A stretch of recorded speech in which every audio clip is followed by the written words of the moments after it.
And greetings, everyone. I was having just a little problem getting all of my um, buttons pressed, what we call in aviator terms switchology. Welcome to the Evidence and Reasons for the Christian Faith video channel.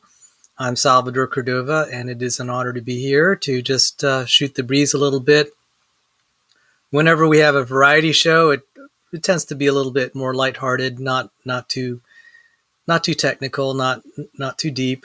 There were last night, and many of you had joined our talk on phylogenetics. So whenever you see the word nerd, you can expect it's going to be a nerdy talk.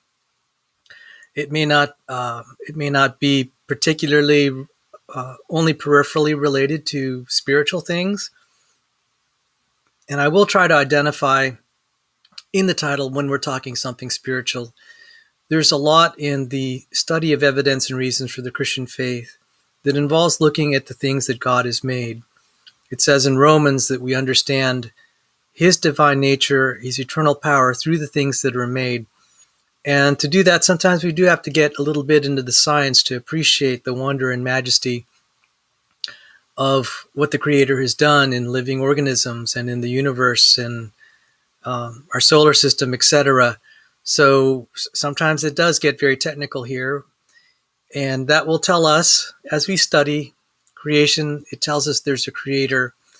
The study of archaeology and history and the action of God in people's lives tells us that the creator is to be identified with the Christian God, and we cover that a little bit here too. But tonight we'll be just kicking back a little bit. This isn't going to be, it may not be too heavy, but I have some business I wanted to settle. And we'll talk about that, and we'll talk about people's epistemology and sort of, sometimes it's what I call sophistry, where people will try to defend a position that they really can't either observationally or logically defend. And it's mostly a face statement. And then sometimes when you trap someone making face statements that are really emotionally based and they have something at stake at it and they've made certain claims publicly, there's an action to save face. So I'm going to talk a little bit about that today. So with that, let me take a look at who all is here. Jesus Garcia is here, and thank you. One Cow Stampede and Patrick Alexander, thank you for joining us. I know that there's another debate going on, and I just decided to schedule this tonight. I do have to point out, I'm running out of restream time, and this stream could be cut off in 50 minutes and 27 seconds if they don't allow a little extra. So we'll just see what this, how things are turning out. And it is hot where Patrick Alexander is. It is. It hit 90 today, but there's air conditioning in the house, thank God. And it gets down into this like 73 overnight. So, what do I have in store for this evening? Well, I still am a little irritated at this guy named Nathan Ormond. He's been accusing me of lies, and I want to try to put even more of this to rest, but there's a lesson here to be learned. He spends oodles of time studying philosophy and trying to get more precise and, so that he could arrive at truth. But when push comes to shove, does he apply any of his critical thinking skills? Or does he just resort to whims? Yeah, what's on the docket? Exactly. So Nathan Ormand and Richard Carey are on the docket. And this is an example where someone can just stuff his mind with useless philosophy and think that he's actually getting somewhere, and in the end just believe something false on a whim. He accused me of being a pseudo-intellectual, which is okay. All right, if he wants to throw an ad hominem, it had nothing to do with the topic at hand. We were talking about evidences for the Christian faith. and why atheism has no answers. But he got really irritated. So let me set this up. And you've heard some of this before in my other streams.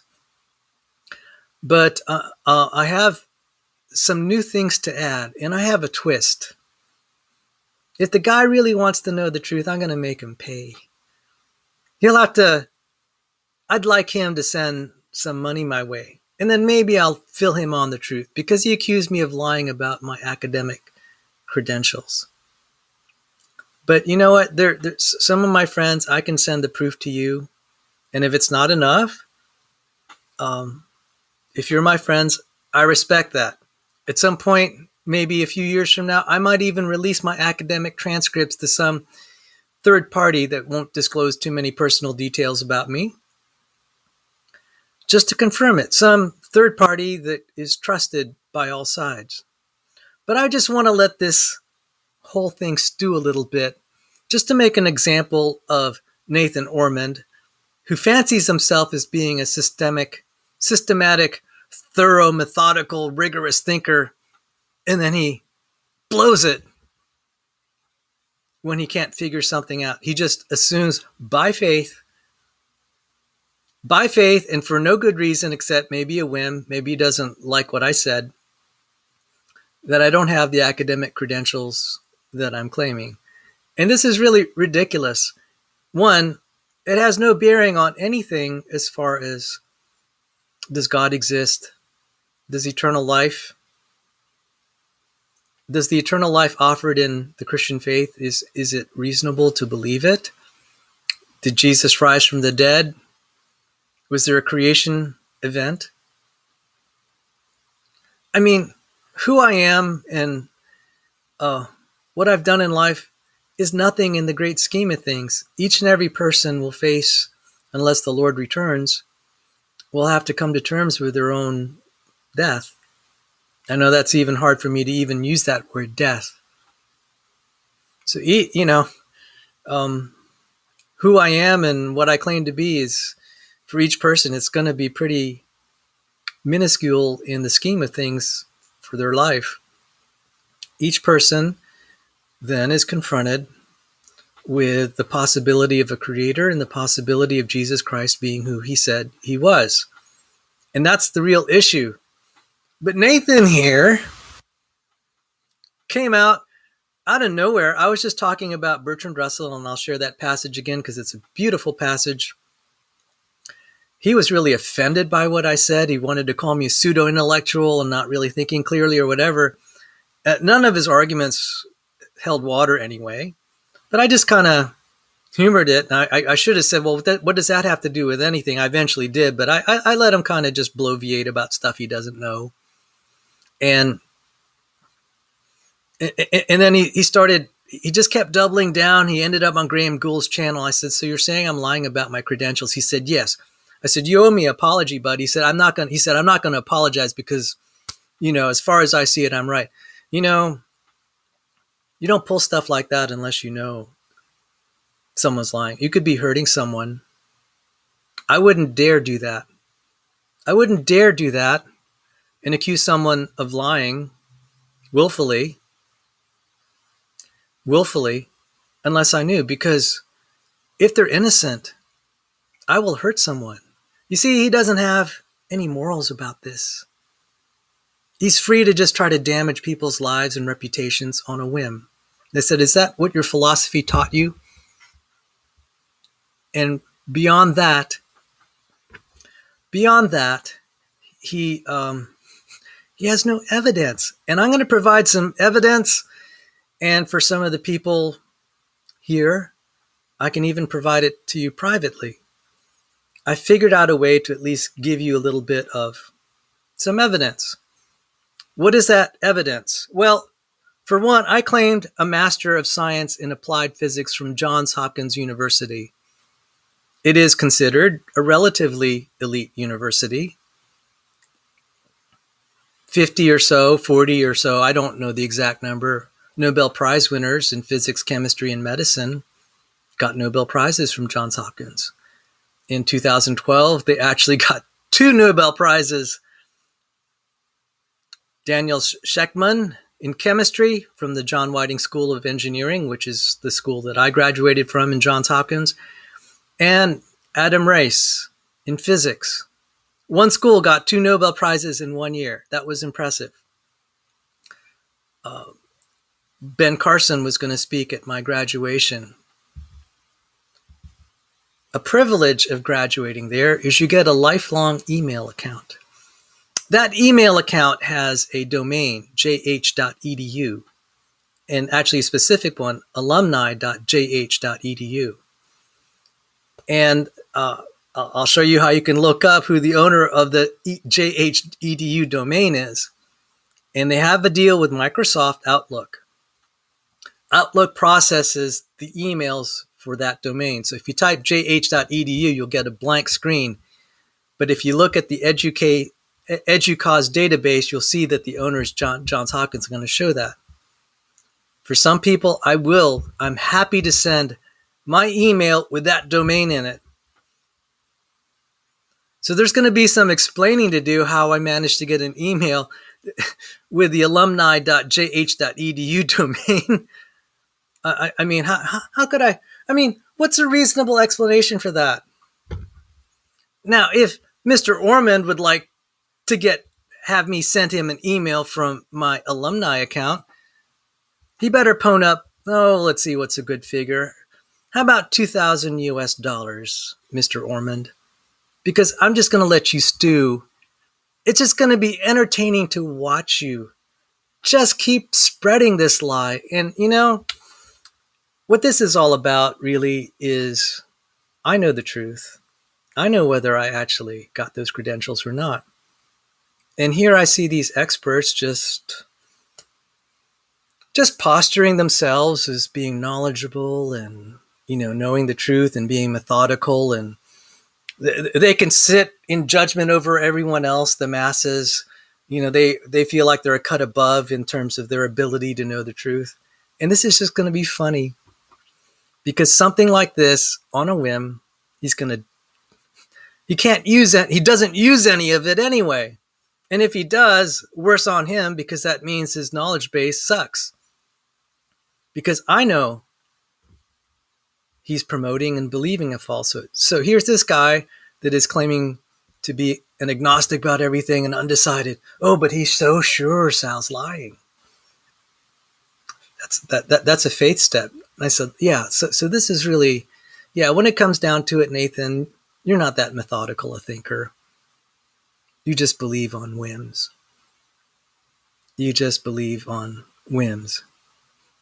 And so let me just,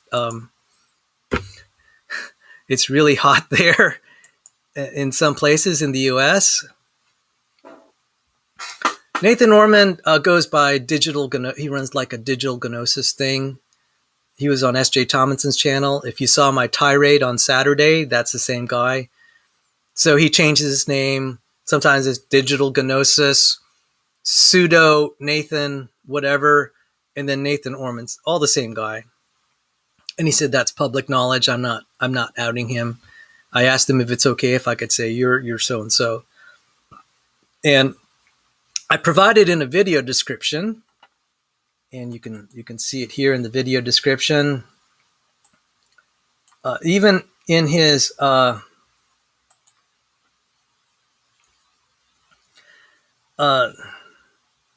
someone invited him to make good on his claims of being a Christian, and actually he said there is something of Nathan becoming a fake Christian yet again.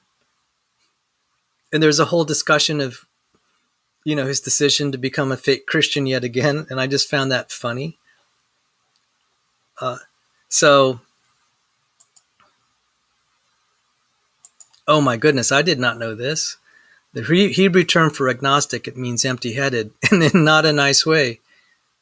You see, although it's perfectly fine in science to say, you don't know. You don't have enough facts.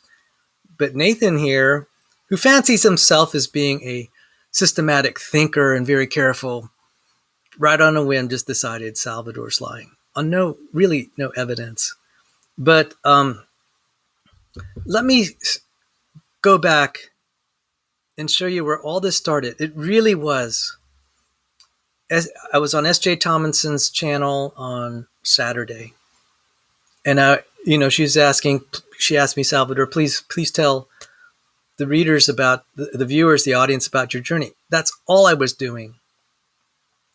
And I said, yeah, I was raised in a Catholic home, and I learned evolutionary theory as a grade schooler, and that was fine in our home. There was not a big problem in that. I actually thought it was a beautiful theory where you have bacteria and it keeps improving. It becomes a fish. The fish becomes like a mammal.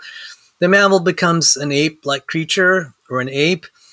The ape becomes a Neanderthal. The Neanderthal becomes a philosopher. And then you have the Roman Empire. And then you have the Renaissance. And there's this increasing human progress, increase of technology. Then you see the Wright brothers in their airplane. And this beautiful cartoon laid out in Collier's Encyclopedia. And then at the end, you see this rocket ship going into space. I said, that's beautiful. Just the idea that God made the universe for us to keep improving, and it would be happily ever after, just for the human race. It's a beautiful picture. But then I became a Christian at age 15, and I still believed in evolutionary theory. Had a lot of doubts and questions, like a lot of things. You're just like, well, I sort of believe this and I sort of believe that. And it's like, well, you don't always realize that they're in conflict because you don't think about it. You think, well, yeah, Adam and Eve could be true, and creation and evolution could also be true. All right, because I never really thought about it that much. And then I encountered an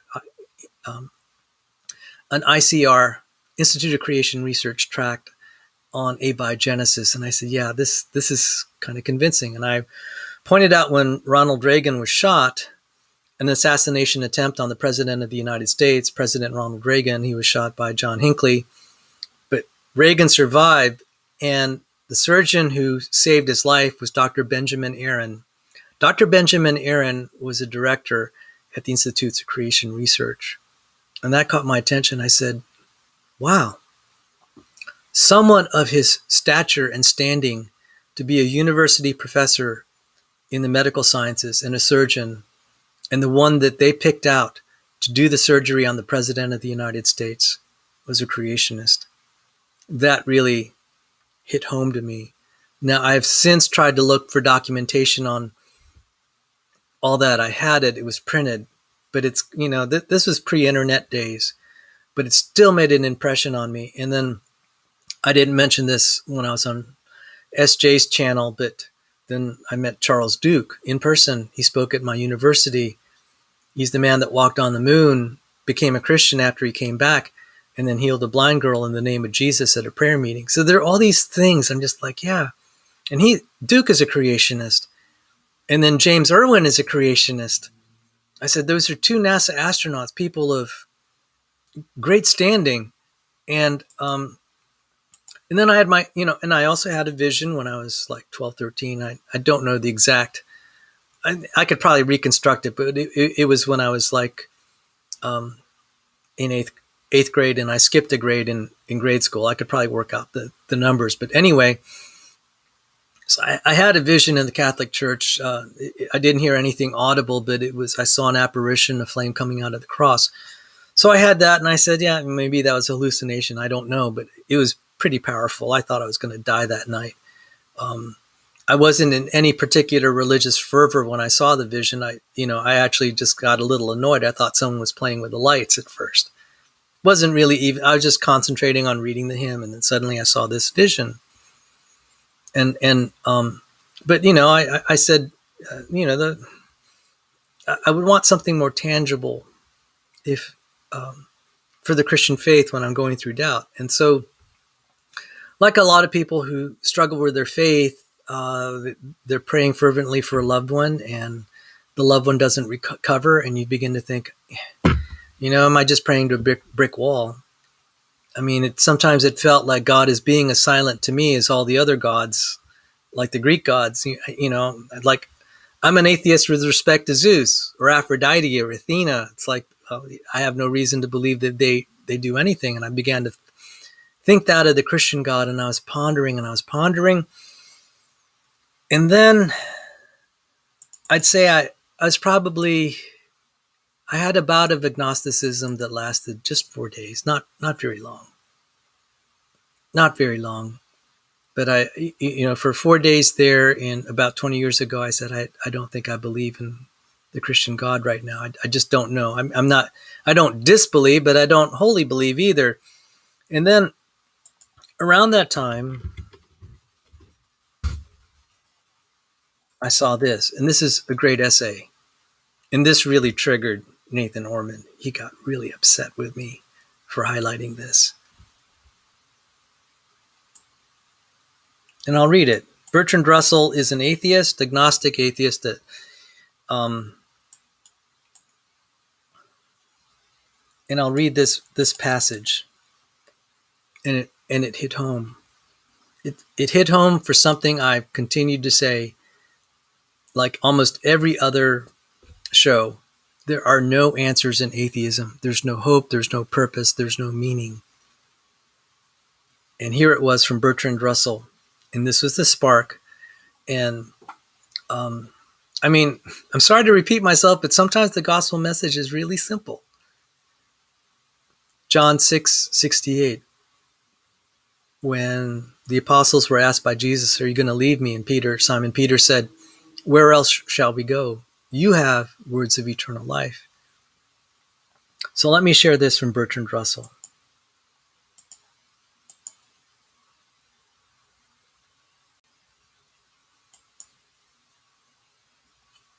Such an outline, but even more purposeless, more void of meaning, is the world which science presents for our belief. Amid such a world, if anywhere, our ideals henceforward must find a home. That man is the product of causes which had no prevision of the end they were achieving. That his origin, his growth, his hopes and fears, his loves and his beliefs are the outcome of accidental collocations of atoms. That no fire, no heroism, no intensity of thought and feeling can preserve an individual life beyond the grave.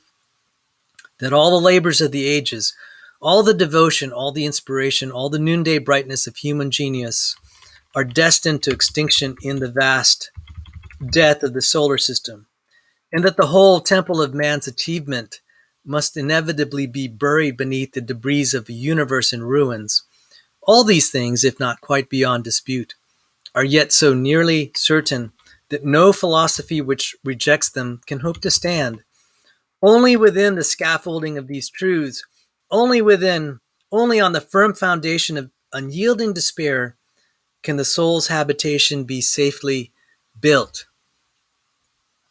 Can the soul's habitation be safely built?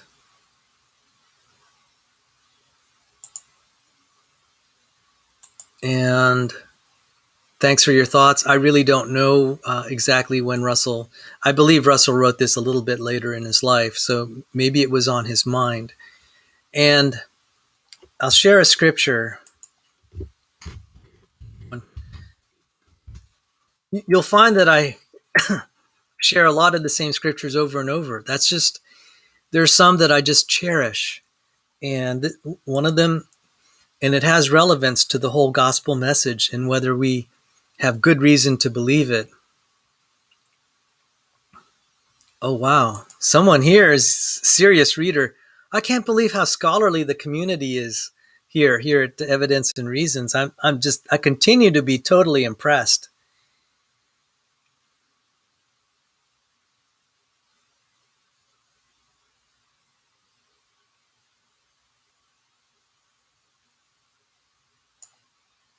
So I'll read from this passage here.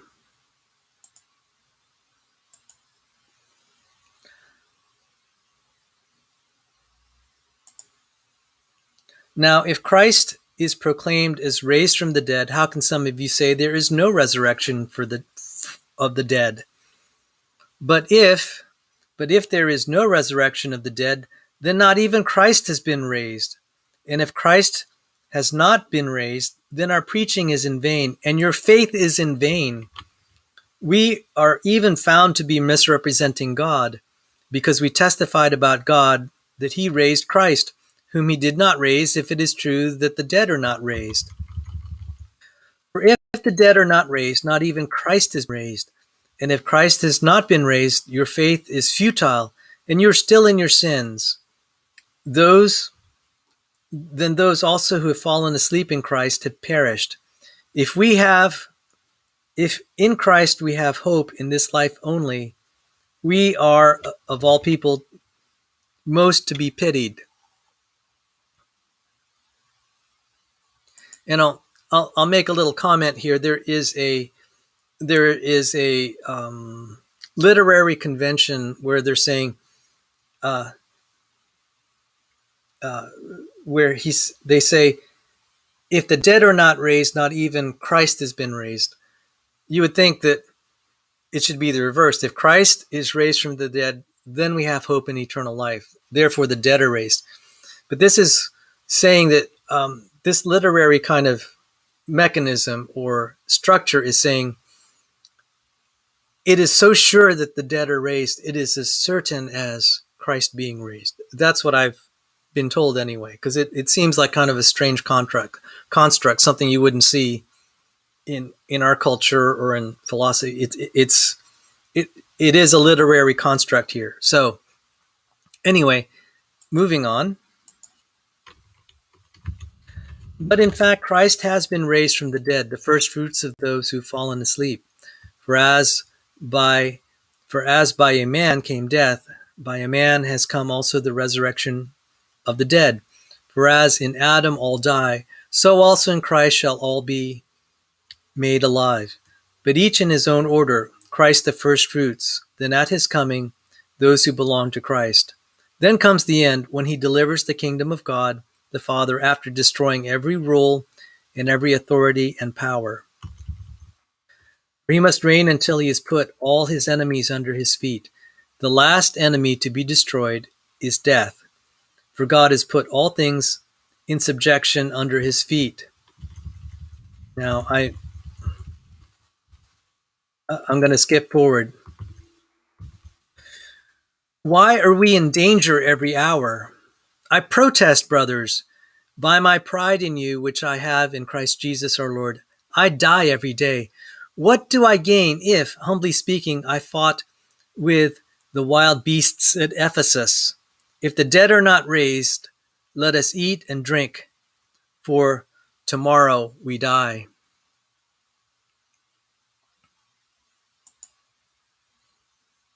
And I think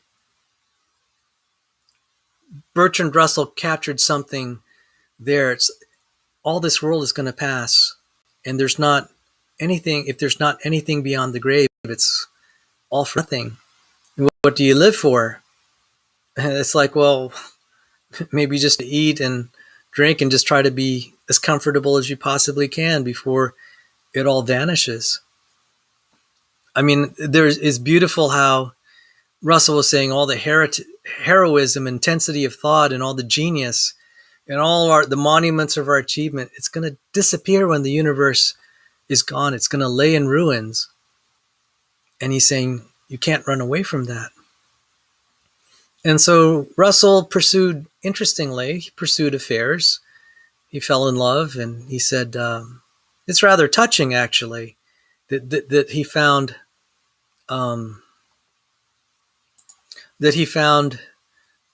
solace in love. And he said that would be actually it was the preface of his book. Let me just read it since I brought it up.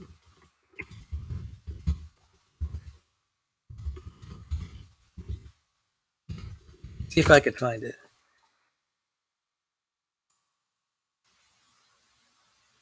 Here it is. The preface of his autobiography. It's actually beautiful. As in, hearing this from an atheist it's actually kind of touching. And this is why I like Russell so much better than the new atheists and, others, people who are skeptics who might not call them atheists. I believe the wild beasts at Ephesus are that's a good question. Is that a metaphor for bad people, or were they literally wild animals? Interesting.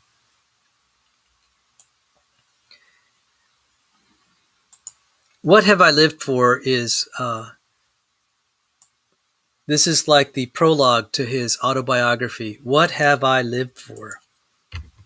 So this must be later in his life. 3 passions, simple but overwhelmingly strong, have governed my life. The longing for love, the search for knowledge, and unbearable pity for the suffering of mankind. These passions, like great winds, have blown me hither and thither in a wayward course over a great ocean of anguish, reaching to the very verge of despair. I have sought love, first because it brings ecstasy so great that I often would have sacrificed all the rest of my life for a few hours of this joy. I've sought it next because it relieves loneliness, that terrible loneliness in which one shivering consciousness looks over the rim of the world into the cold, unfathomable, lifeless abyss. I've sought it finally, because in the union of love I have seen, in a mystic miniature, the prefiguring vision of the heaven that saints and poets have imagined. This is what I sought, and though it might seem too good for human life, this is what, at last, I have found.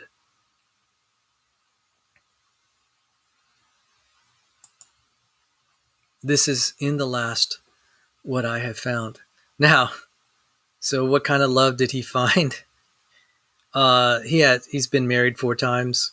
So he would marry someone, and then I think one time he ran off with the babysitter, and the babysitter became his wife. Okay, so he's talking about the few hours of joy that he would give all the rest of his life for.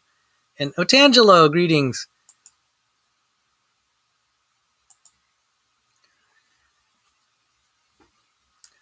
So it's very touching. Somehow in this atheist, he could just sense something. And you know something, love? He was a mathematician. There's no definition of love that I know of in mathematics. He found something that transcended all his knowledge, and he wanted it. He felt it.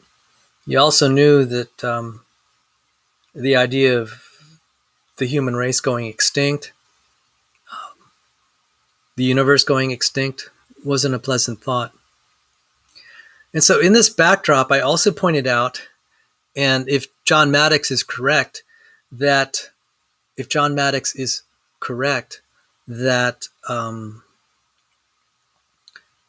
that Nathan Ormond is a street epistemologist, this is really bad. So let me show you something about street epistemology, and then we'll go back to Nathan Ormond.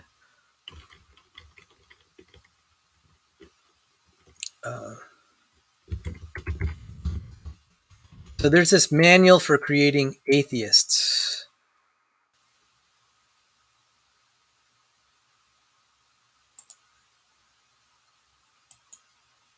Let's see if I could show it here. There we go. We have a manual for creating atheists. I do have some comment on that. And let's see, I have 20 minutes to go. We might get cut off unless Restream gives me some extra privilege. We'll just find out. But so here's the manual for creating atheists, Peter Boghossian. He's a professor of some social science at somewhere. And he's kind of a hero even among creationists because he showed how stupid a lot of this peer-reviewed stuff is in the humanities. It's utter garbage. He pulled what they call a SoCal hoax, just wrote hoax papers, and it got published for, it got published as an article, as a scholarly article. It was pure nonsense. But he wrote a manual for creating atheists, And in that book, Boghossian said, Boghossian gave an account when his mother was dying, and she was holding a crucifix in her hand. So she must have been most likely Catholic. That's just a guess. He couldn't bring himself to remove it. So he's going to spend all his life trying to remove the supposed delusions everyone is having to make this a better world. But when push came to shove, he couldn't do it for his mother. Now, if, like any good son, I would expect, if you have something good to give your mother, you give it to her. A manual for creating atheists, everything he represented, couldn't give her what she really needed. Maybe something was telling him, hey, bud, what you got to offer is useless. And I use that as a symbol of, I use that as a kind of a symbol that there are no answers in atheism. Peter Boghossian and his mother. If you really have something that you want, that you feel will give something of value and comfort, real value, you'll give it. His atheism, his manual for creating atheism, gave nothing to his mother, and he knew it. He knew it. How did he know it? How do I know that he knew it? His actions. His actions speak louder than words what he really believed. And Janet, greetings.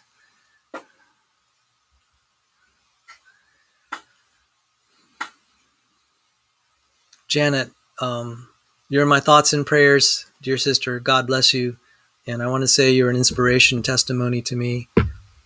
So I just wanted to acknowledge you. So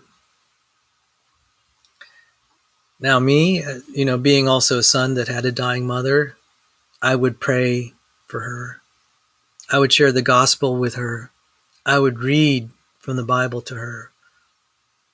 During the lockdowns, we shared communion. As she was getting sicker and sicker towards her death, I knew in my heart this was of value. This was of value. And I got to tell you a little story about Street Epistemologists. I encountered one on Reddit, and I called him out. I didn't think he was prepared to face someone that would really stand up to him. I mean, there are easy ways to stand up to him. It's like, well, if he starts asking me questions, I said, well, can I ask you questions? I'll ask, why are you doing this? And then I'll ask him very simply, how do you know that that's the right thing? And it'd be very interesting to see what he has to say. Because at some point, when you're questioning the way they're living their lives, you realize there's a kernel of faith there. Oh, and goodness, Sandy Pigeon is here. Oh, my goodness.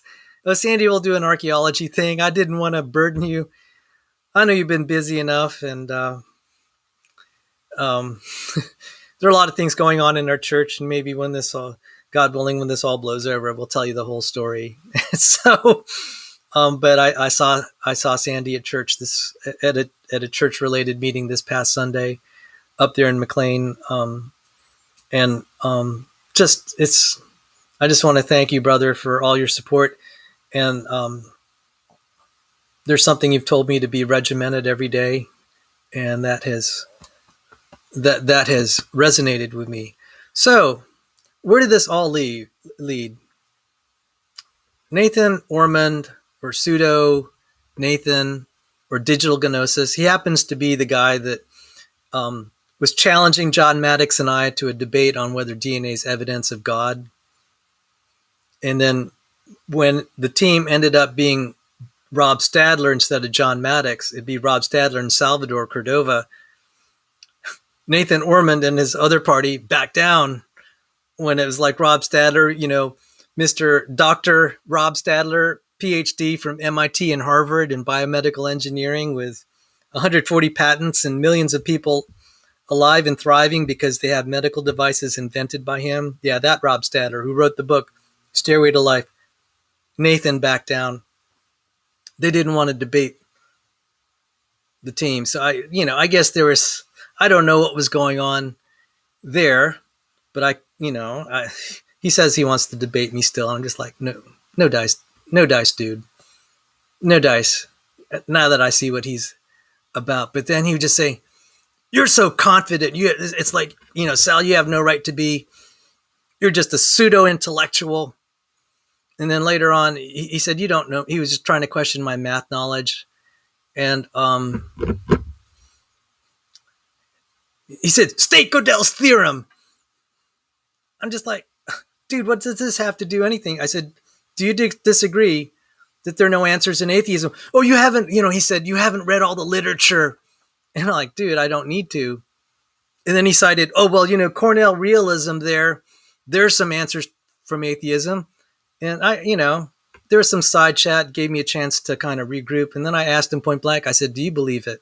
Do you believe it's true? He said no. So he's throwing stuff on the debate, trying to defend that there are answers in atheism. And his best answer was Cornell realism. He doesn't even accept it himself. I burned him on that. And then later on, I wandered over to Graham Gould's channel. I just wanted to vent a little bit. I said, there's this dude just saying, talking trash about me. And,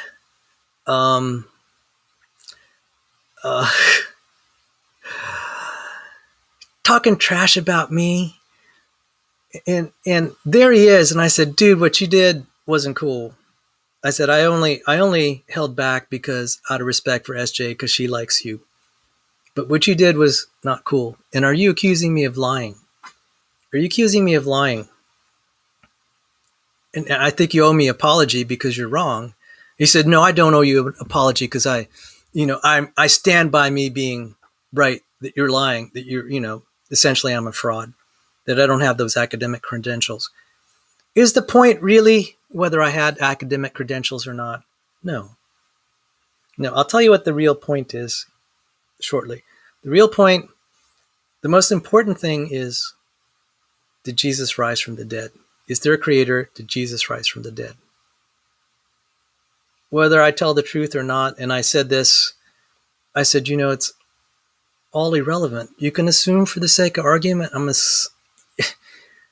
that I'm a fraud, I'm an irrelevant scoundrel and liar. It doesn't change the facts for anyone individually. They'll have to decide for themselves whether there's a God and how they're going to live their lives. The question everyone has in their life is, how should we then live, and what do we live for? And I just, how all this began, I was just explaining why I live for what I live for. That's all where this began, but he took real exception to that. And I think, given that if John Maddox is correct, that Nathan Ormond is a real promoter of street epistemology, despite the fact that, there's some debate about whether he's trying to become a fake Christian again. So maybe some duplicity. We don't know. I don't care. But if he's really promoting street epistemology, I just shot him down because I was just confronting him point blank. It's like, dude, what do you have to offer me? So what does he have to offer me? You see, I know the truth about my credentials because I was there. And so this guy is flaunting all his supposed knowledge of epistemology and how systematic he is. And he can't get that right. At the very least, he should say, I don't know. But, suddenly when he's just motivated, it's going to be a faith move on his part. And he can't justify. He's not going to be able to run around that. So,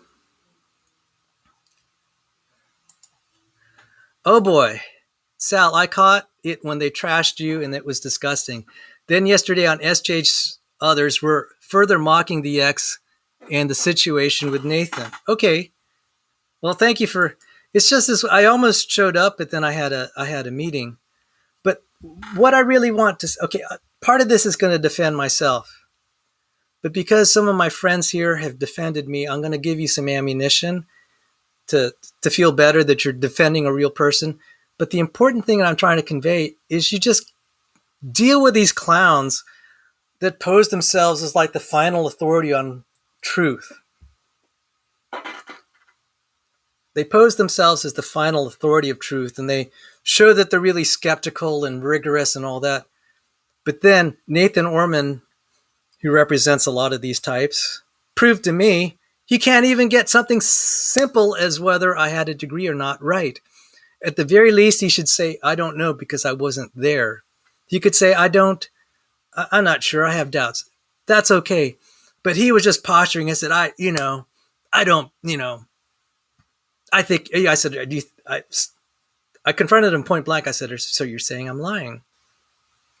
And he's, I seem to recall he said, yes. That's when I laughed at him.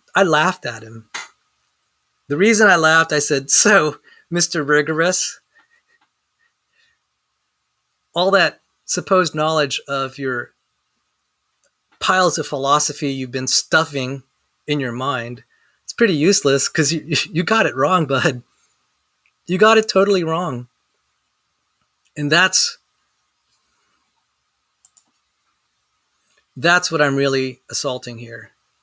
Just the exact tremendous confidence in his own abilities, all that philosophy. I said, bud, if you're trying to answer the questions of how to live and whether Christianities are true,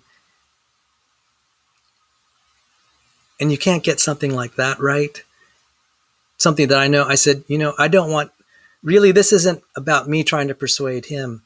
It's about him trying to persuade me he's not a clown. Because he just showed me he's just clowning around. And I see lots of these types, and it's not worth, it's already wasted enough of my time trying to deal with it. But now, for the service of the readers, and I offer this, there's some people that have been generous in supporting this channel, either morally or financially. I'm happy to send you evidence of my credentials. But, so let me just, okay, I have 6 minutes to go according to this. We'll see if Restream cuts me off because I'm at my monthly quota. But first, nature. Who designed Nature, April 28th, April 27th. In the prestigious scientific journal Nature. This is the #1 scientific journal in the universe in history. Nathan says I don't have a math degree.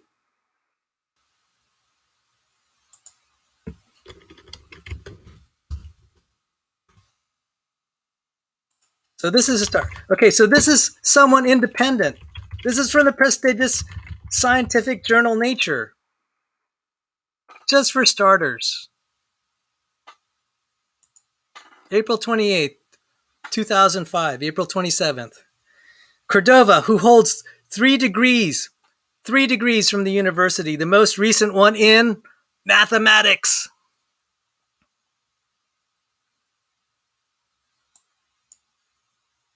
I mean, is Nathan gonna be so sure that this is fraud? And let me see.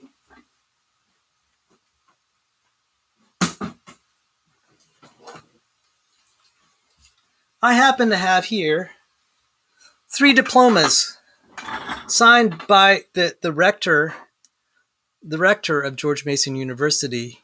That's usually an honorary post for someone of distinguished standing in the United States. In this case, it was Edwin Meese III. Edwin Meese III is the Attorney General of the United States, appointed by the President of the United States and confirmed by the Senate of the United States.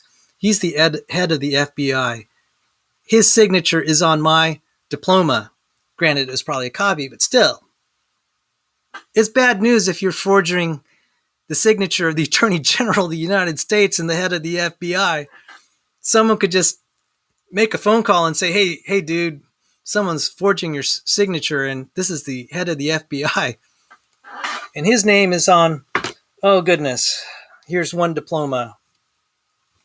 Bachelor of Science in Computer Science, Salvador Cordova.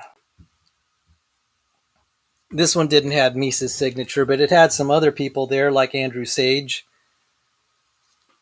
And let me not try to shatter this. Salvador Cordova in electrical engineering, signed by Edwin Meese, and Edwin Meese's signature is right there. Attorney General of the United States. How do you like that, Nathan? You think I forged the signature of the Attorney General of the United States on my diploma? I I could get in trouble for that. And he said, I don't have a degree in mathematics. It was confirmed in Nature. But then it also says here, you see that? Bachelor of Science, Mathematics, George Mason University. And there's the signature of Edwin Meese. Now, I just want to point out,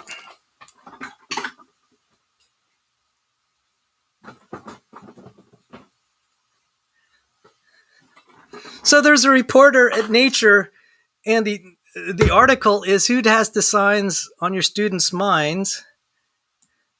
There's a photograph of me. There's a photograph of the George Mason campus.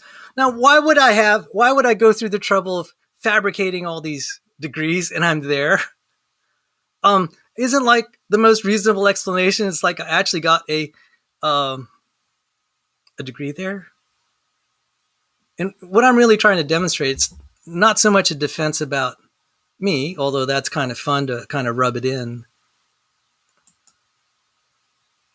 It's pointing out how stupid Nathan Ormond is. All that philosophy that's stuffed in his head is doing him no good. He can't make a basic inference to even say, I don't know. I'm not saying he needs to say, I know for sure. But that's stupid to put faith in something you have no evidence for. And especially when there's lots of evidence against his claim. I mean, this is the same guy who wants to defend abiogenesis. This is the same guy who wants to defend abiogenesis. So all that, all of this stuff, as John Maddox pointed out, is bluffing. It's bluster. There's no substance to it. And finally,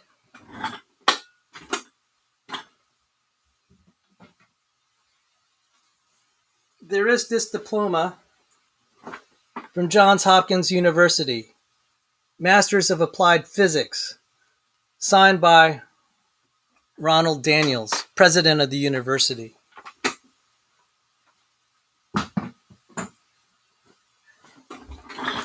But like I said, the thing I can send out to some of my supporters that, I feel they need to be reassured I am who I say that I am.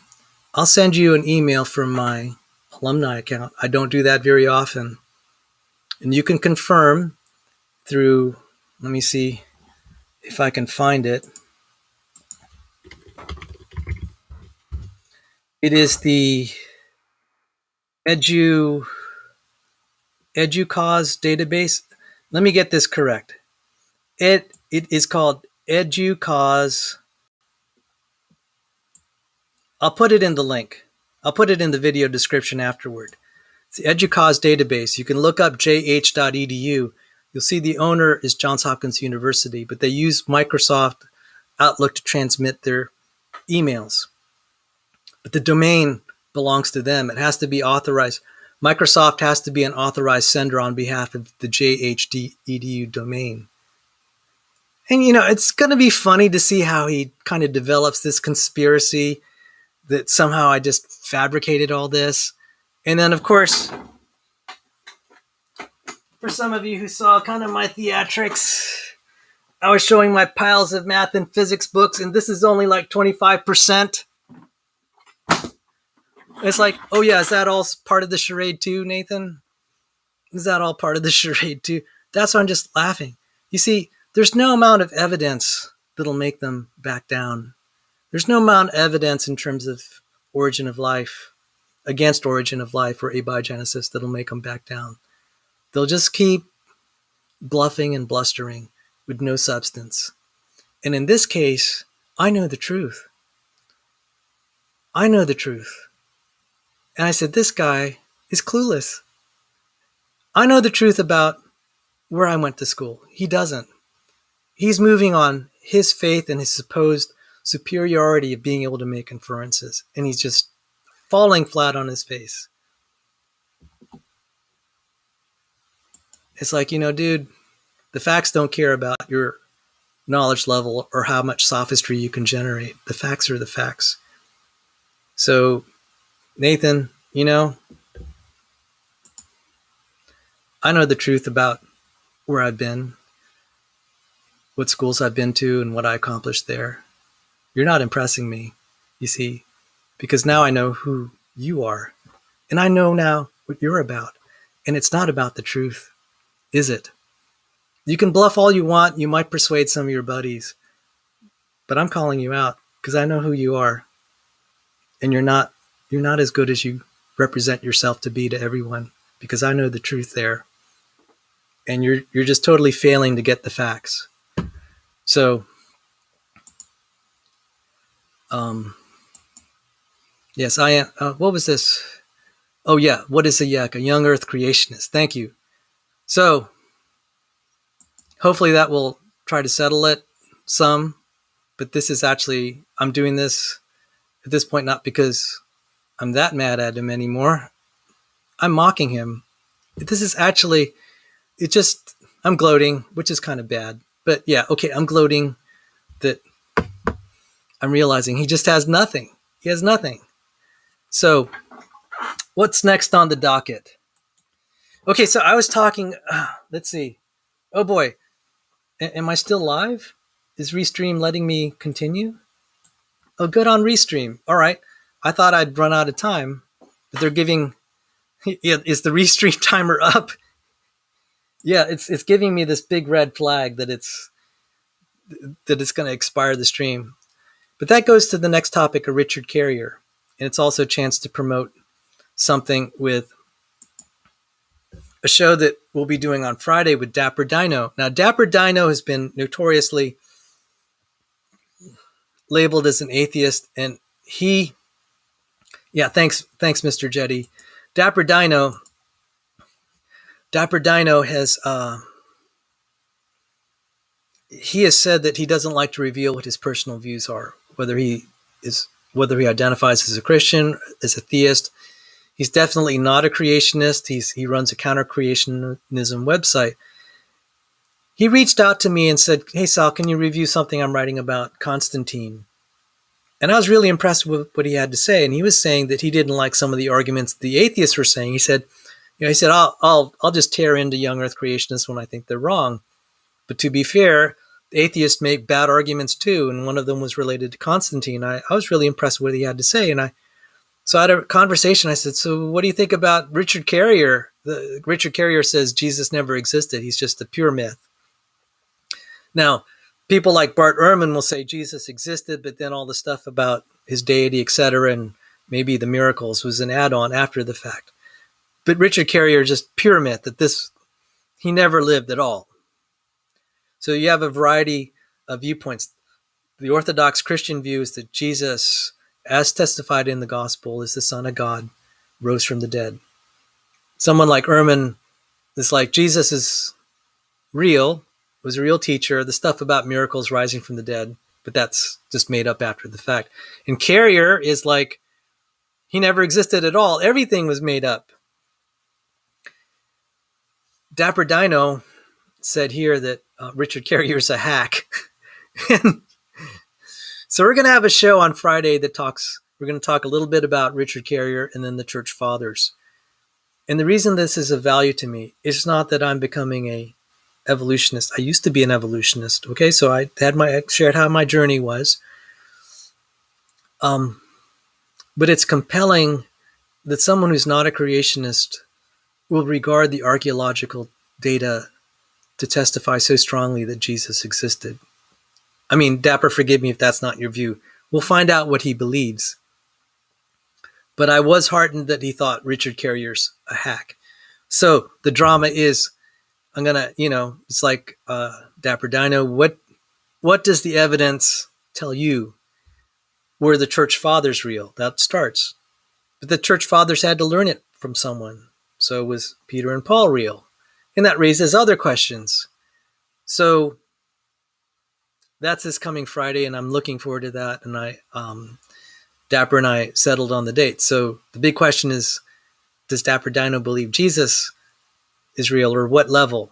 I actually don't know the answer to that. Is he like kind of a Bart Ehrman or something else? So this is going to be kind of interesting, because I think wherever Dapper Dino ends, I'm going to follow him a long part of the way. Like, I believe that the Church Fathers were real historic figures, and that's going to be problematic for Carrier's thesis that this is all made up. So how does this relate to Nathan Ormond? And Matt's, this is for you because this is from Mike Jean's blog. So let me look this up. Shadow to Light. And I'm going to try to remember to put some of these links in the video description and try to clean it up. Mike Jean is an ID proponent. He believes is very similar to Michael Behe. He believes in universal common ancestry, but also intelligent design. There's a time he described himself as a backslidden Christian, but then he saw the behavior of the atheists. He said that describes the behavior of people that don't know the Lord, that they're depraved of morals.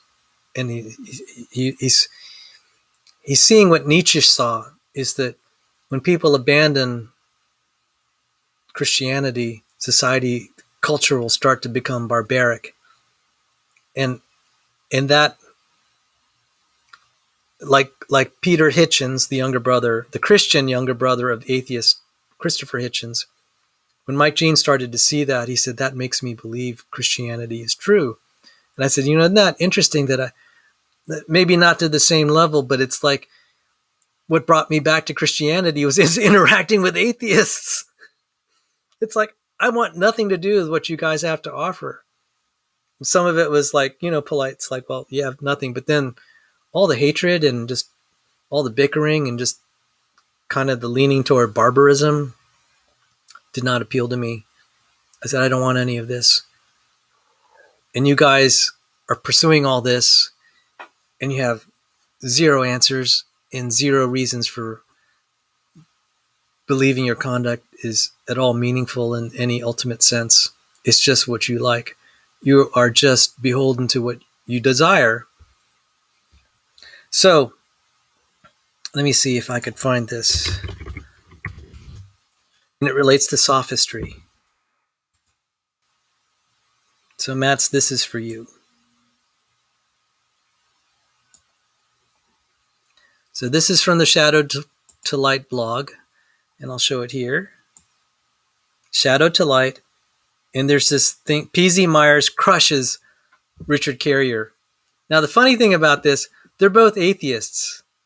So what happened was Richard Carrier was going on a big crusade to save women from harassment of men within the atheist community. He was saying, we have to start treating women better, and we have to stop harassing them and making them second-class citizens.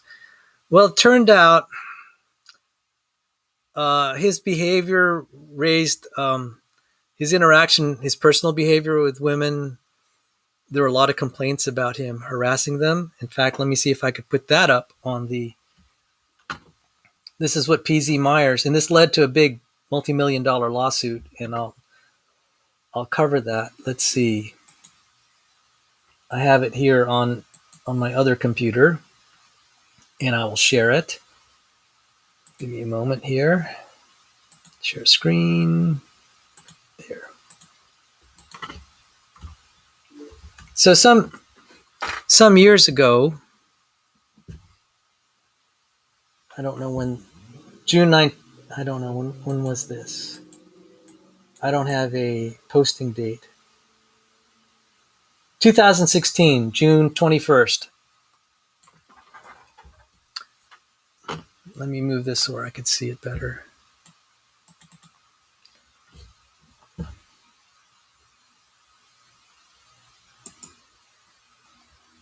Oop, wrong one. Sorry, guys. Yeah, that's my timer that told me I messed up. Let me try to get that straightened out. Sorry. One of our writers, Richard Carrier, has been banned from Skepticon. That's some sort of skeptic conference. And I'm sorry, the font looks just terrible. For his repeated boundary-pushing behavior. This obviously a serious accusation, and we've been investigating further.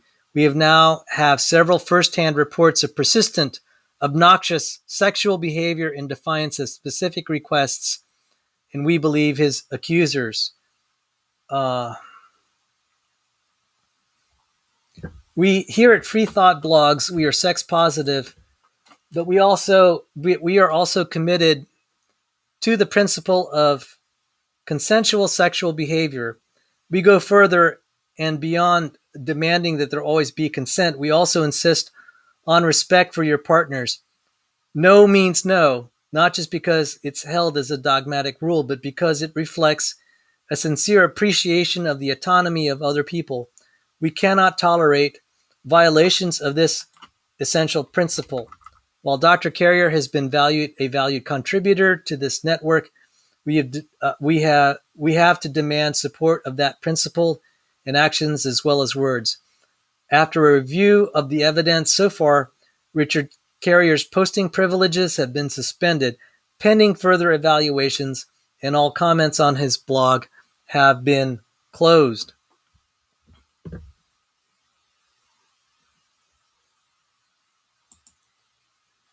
So this is just getting kicked out from a blog. So what happened to Richard Carrier? He filed a $2 million lawsuit. $2 million lawsuit for getting kicked out of a blog. $2 million.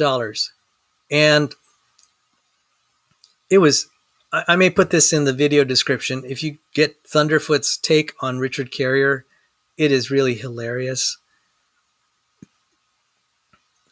I mean, if what Thunderfoot said is right, and Thunderfoot was saying this, said you wouldn't want this guy anywhere near like your sister, any of your friends that are girls, your daughters. You wouldn't even want Richard Carrier near your vacuum cleaner. I just laughed when I heard that from Thunderfoot. And all of this, a lot of this was based on Richard Carrier's own deposition, in his own words, describing how he behaved around women. It was disturbing. I mean, he's highlighting all of his interactions and what he said. And, well, in any case, let me describe now PZ Myers. They basically won a court victory. I wouldn't say that they won it. It's more, you know how lawyer talk is. There are all these technicalities, but PZ Myers was celebrating the victory. And so I'll highlight that. PZ Myers said, "Good news, everybody. The Richard Carrier lawsuit is kaput." And so this was 3 years later, November 25th, 2019. He finally, after 3 years of this nonsense, approached our lawyers and begged for mercy. He agreed to walk away from the lawsuit with prejudice if we agreed to do likewise and promised not to hurt him anymore. This is a comprehensive surrender, agreeing to quit harassing me, Amy Frank, Lauren Lane, Stephanie Zvan, Skepticon, the Orbit, and Free Thought blogs with his legal BS. And then there was a video that PZ Myers made of all this.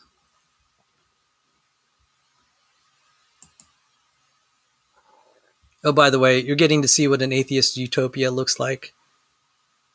This is how atheists will deal amongst themselves. Can they use science and reason to figure out who's right and wrong and then settle the matter? No, they have to go to court.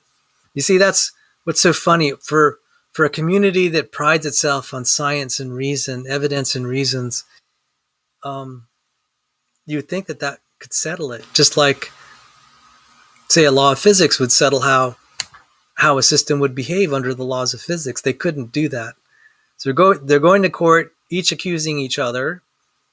And Richard Carrier demanding $2 million for being kicked off a blog.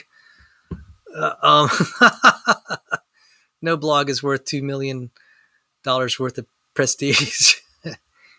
So, I think I can do that. So this was from Mike Jean's blog. And this is what I was saying relates also to Nathan Ormond and sophistry in general. So let me try to make the font a little bigger. So this was PZ Myers gloating in the video, but then Mike Jean Easy Meyer says, victorious holidays to you all. Easy Myers et al. Have finally won their court case against Richard Carrier. Personally, I am glad for the outcome, as Carrier represented a threat to free speech. But there are a couple things we can learn from this whole incident. According to Myers, Carrier was out there proclaiming the news that he had won. So you have two versions of the same event. PZ Myers, excuse me, let me get this. PZ Myers is claiming that they won the law, they won in court. And then at the same time, Richard Carrier is claiming he won. So I'll just continue on here. According to Myers, Carrier was out there proclaiming the news that he had won. To do this, he had to put a spin on it, but nevertheless, he positioned himself to declare his own version of victory. What does that tell us? First, Carrier is not the type of person who can admit being wrong about anything significant. Carrier is not the type of person who can admit being wrong about anything significant. He's always right, even if it takes him 10,000 plus words to show you. Second, if a guy is clever enough to twist a devastating courtroom loss into a victory, might not the same guy, with help from some knowledge, be able to turn a historical figure into a mythical being? Second, if a guy is clever enough to twist a devastating courtroom loss into a victory, might not the same guy, with help from some knowledge, be able to turn a historical figure into a mythical being? Look, after Carrier's antics with the court case and his rationalizations for polyamory, what kind of fool would actually trust his quote-unquote scholarly writings? Once again, the same man who claims Jesus never existed claims he won the court case against Meyer et al. And do you think that's completely unrelated? That's a rhetorical question.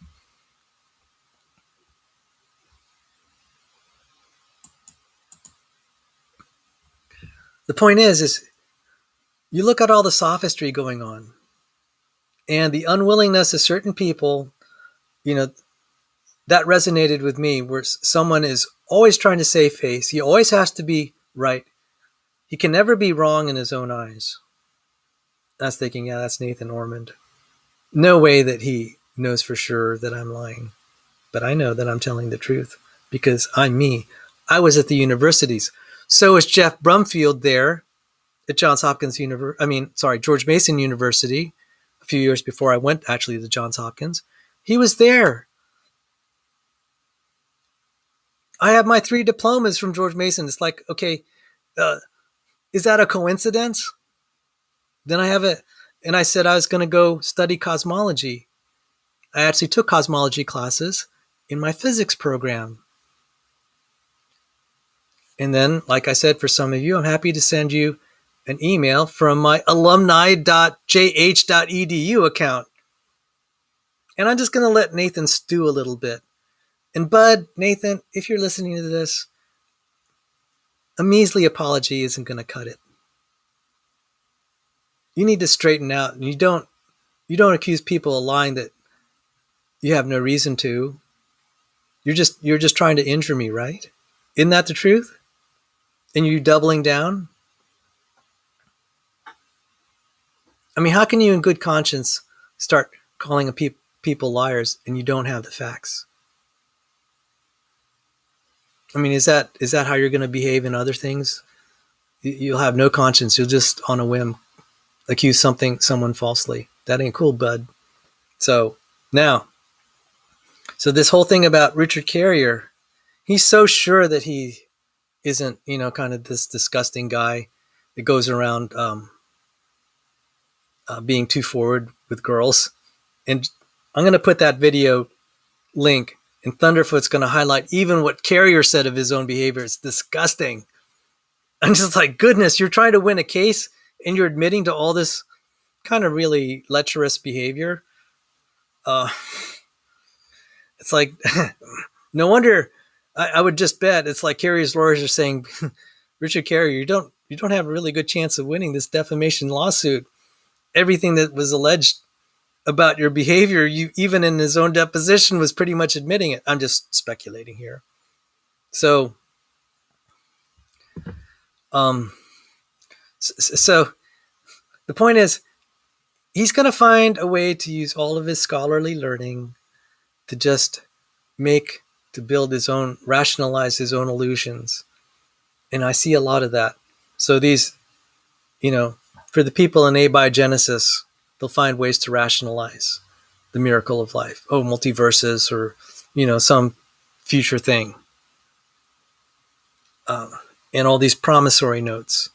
And I just see a lot of equivocation and misleading and self-delusional experiments where they take chemicals that have no relation to what happens in life and then make themselves believe that they're making progress. And then in the case of archaeology, Richard Carrier is not dealing with the facts. And we're going to talk about that on Friday. You have the church fathers that can be traced to the first and second century or the second and third century. And that poses a problem. Well, like, how did Christianity reach them? And you start to work your way back. And even Bart Ehrman, in a debate with one of Carrier's colleagues, the debate was moderated by Matt Dillahunty, by the way. Bart Ehrman laughed when the guy said Peter and Paul or Peter didn't exist. Ehrman just spontaneously laughed. And Dillahunty said, yeah, that wasn't very civil, but you can't help but laughing. Even Matt Dillahunty didn't think all this mythicist stuff is ready for prime time. It's very hard to say Paul didn't exist. The Jesus Christ, founder of the Christian religion, but even in the Muslim religion, he's regarded as ascended up to God in heaven and that he's alive today. So a very large fraction of the human population, at least by association, believes Jesus Christ is ascended into heaven to be with God the Father. So how did this carpenter from some poor village in Judea, this man with no political office, military power, the son of a carpenter, poor, and thrown up on a Roman cross, how did he end up having such a huge influence on the direction of human culture? I think we Christians believe the reason that happened is, as Gamaliel said in Acts chapter 5, that, Gamaliel's listing all the false prophets who started an army, or false prophets or false messiahs started an army and then it died. And he said, he told his fellow Pharisees, I beseech you, be careful what you're about to do, because if this is from God, you're not going to be able to stop it. You might even be opposing what God is doing. And hasn't that come true? Gamaliel said, if this is of God, nothing will stop it. Look where we are today. Jesus has done more to affect the direction of human culture than any human being that ever lived. That is testimony that's very good evidence he is who he said he was. But then you also have the archaeological stuff. And then what, very interesting, Dr. Michael Brown, who's Jewish, also a Christian, he confronts rabbis, and I love telling this. The Old Testament and Orthodox Jews read the Old Testament, and they said, well, the Messiah will teach the Gentiles about the God of Abraham, Isaac, and Jacob. And that there's a prophecy in Isaiah, if you read it carefully, it means in this Jewish Messiah, the Gentiles will hope. Michael Brown, and I'll point out, can anyone name one Jew who's done more to bring awareness of the God of Abraham, Isaac, and Jacob than Jesus Christ? Can you name one Jew who's done more? One Jew and his followers? None. And what Jew do the Gentiles hope in? It's Jesus Christ. It's staring them right in the face. This is the prophesied Messiah. So in the face of all this, you have Richard Carrier trying to do all the sophistry and just word salads and, just obfuscation because he's running away from the facts. Same for the abiogenesis industry. And then I saw a little mini example of it with Nathan Ormond on a topic that really is minuscule in the scheme of things. It's like, so what if Salvador got the degree or not? But I'm like, this just confirms why I don't trust certain skeptics that claim to be, they do represent themselves as being authorities and qualified to judge truth from falsehood. And he totally failed. And I'm saying Richard Carrier is totally failing. He can't even, in the face of a devastating courtroom defeat and humiliation, he's claiming victory. Like, dude, how delusional can you be? His reputation is trashed. He represents himself as a world-class scholar. Universities won't touch him with a 10-foot pole. He's considered such a quack. And in his own mind, he's just like one of the world's finest scholars on that era of New Testament Christianity. It's just kind of a laughingstock. It's like, okay, that's kind of the machination someone needs to go through to kind of justify their existence to themselves. That's Richard Carrier. So this Friday should be fun. And so what's next on the docket? Let's see here. Before we go to the last thing on the docket, let me just go through some of the comment section. Okay, so I already covered Peter Boghossian and Manual for Creating Atheists. I didn't get it exactly in the right order as I had in the docket. The next one will be When Helping Hurts, totally different subject, and I won't cover that too much tonight because it is kind of like a total shift of gears. And I'm just going to bring it up. But in the meantime, while Kindle's kind of churning away on my computer, let me look at the side chat. Now, I can only highlight like just a few of the side chat because it doesn't give me the full history. So I'm just going to back up here.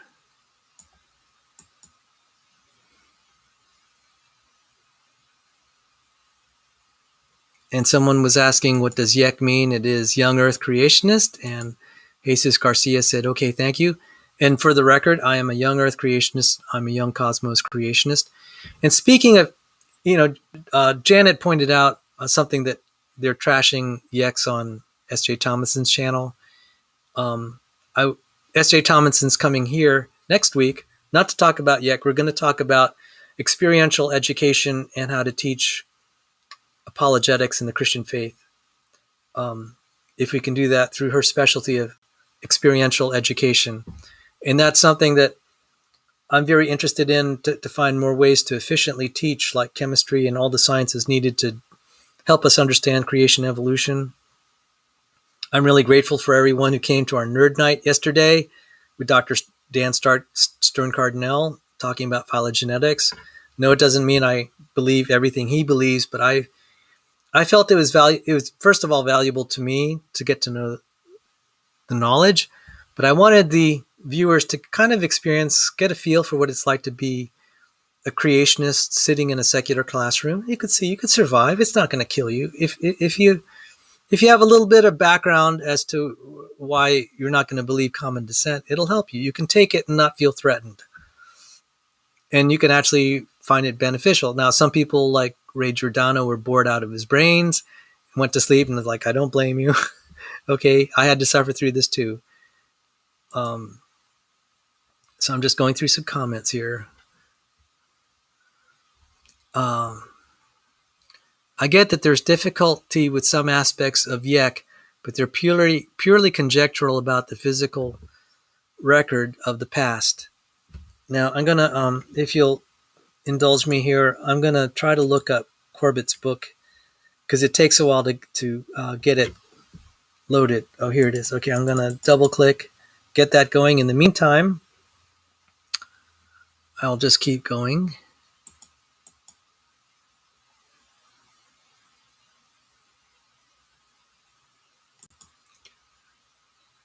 Even though I'm a yak, I think the war is over. The war over this is so ungodly. I, I, I don't like EX tearing into OEX and the OEX tearing into young earth creationists. I will, and I don't like what Swami Das, a theistic evolutionist, is doing to his creationist brothers. It's wrong. Oh, thanks.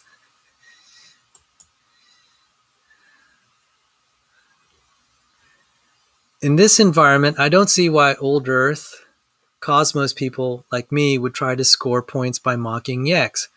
Bad move by William Lane Craig when he did that. Thank you. I didn't know that. And Patrick asked if the timer's up. I'm glad that Restream granted me a little bit of an indulgence here. Okay, slandering. Yeah, that's not good to slander Yex. So let me just say this. The kind of the flagship of OEAC right now is Hugh Ross. Very indebted to him personally because his arguments against abiogenesis, his staff that worked for him or worked with him, like Richard Deem, Fuzz Rana, they helped me realize that life was a miracle. And that was at a time 20 years ago when I was really struggling with faith. When Hugh Ross was here in the area at University of Maryland, I drove from right after class from the NIH, and I thanked him personally for what he represented and what people in his organization represented and what they did for me in restoring me to the Christian faith. And so that's just to set the record straight. When you'll hear me criticize some of his views based on science, I try not to get into these deep theological debates because what really will count is the facts in the end. And the facts are not looking very good for the Big Bang right now. Relative to say 50 years ago, the trend has been like this is a theory. It's slowly eroding as a theory.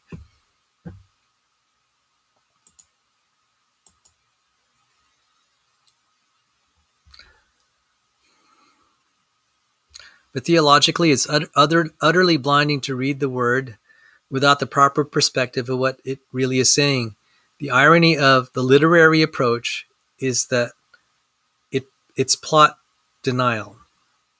One cow, actually, I don't know where you stand. I'm presuming you're a young earth creationist, and thank you. Yes, I'm still alive, Mr. Jetty, both literally and in terms of Restream.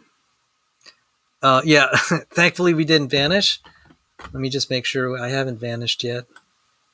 So, yeah, I'm still here. If Restream stops, is the show over? Yes.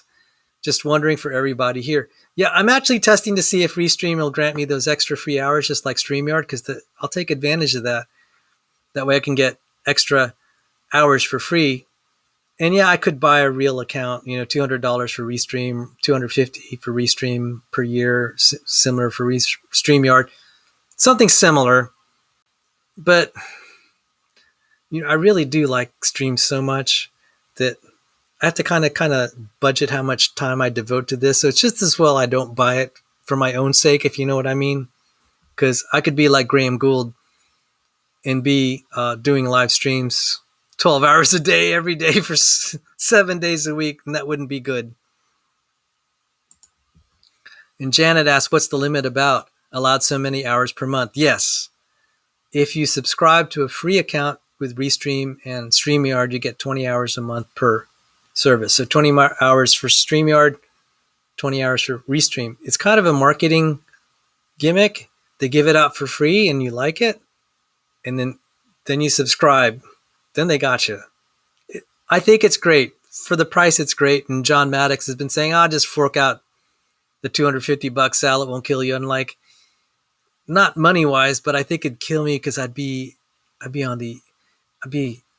doing like Graham Gould, 12 hours every day, 7 days a week, and that wouldn't be good.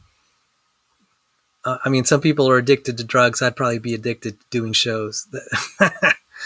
So, thank you for asking. So, Ray Giordano, I was roaring out. I was already worn out from listening to two fanatic flat earthers on Yex subscribers livecast. Dr. Dan was too much. Pigs Can Fly was there too. Flat earthers get very testy. Well, Ray, thank you so much. You've been a great supporter. And Crawdad asked, did he just say he's a yek? Didn't know that. How does that add up with ID? Crawdad, I think we've run into each other. If you're a creationist, in general, you would automatically accept some form of intelligent design. A lot of the intelligent design arguments, though, assume, for the sake of argument, and I've done this, that the world is old. So when I argue against abiogenesis, I'll say, let's just, for the sake of argument, I'll grant that you have all these billions of years. What's going to happen? And if abiogenesis will fail, even given billions of years in this vast universe of resources, then you know it's going to fail on a young Earth. Therefore, it's a miracle that made the first life. And that's how I form my proof. If a miracle makes the first life, that is an evidence of an intelligent creator. Now, some other ID proponents won't frame it that way. For the record, historically speaking, the modern intelligent design movement, like say from like 1984, and the people like Phil Johnson, Michael Denton, Charles Thaxton, Walter Bradley, Roger Olson, started the modern ID movement in 1984. And actually, even in the 70s with Fred Hoyle, who's an atheist, he had kind of an atheistic intelligent design, which you wonder how that could be. Well, he published the book Intelligent Universe, where he seems to postulate the universe as a whole is kind of like a brain capable of being intelligent on its own without a transcendent creator that's outside of the creation. He never developed the theory. It doesn't really work, in my opinion. And so I don't know if I used the word proof and miracle in the same sentence. But anyway, Theophilus is here, a resident advocate for the Big Bang, and that's fine. So anyway, that's how I reconcile young Earth creation with ID. And I had a whole video on that topic. Since you brought up the topic, Crawdad, I can give you a link. This is what's great about interacting with people in the side chat. I get to see where you all are, and it helps me decide what shows I might want to show. Come on, I have it here.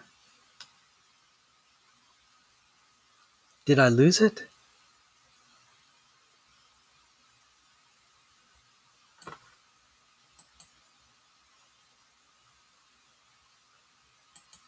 I'll find it for you. Just give me a moment if you'll indulge me.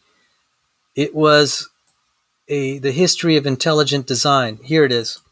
Just give me a moment here. I'm just gonna I'm gonna throw a link for you, and you could see where I covered the differences, the various varieties of intelligent design, and then the varieties of creationism. And then I even had a recording where I got to interview Dr. Stephen Meyer, who's one of the big ID thinkers. So intelligent design, history.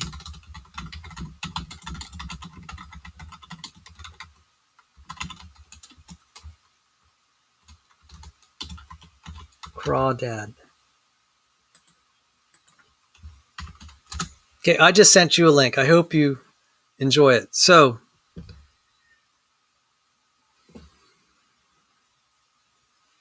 but thank you for Ray. I'm sorry I've worn you out with my shows. All right.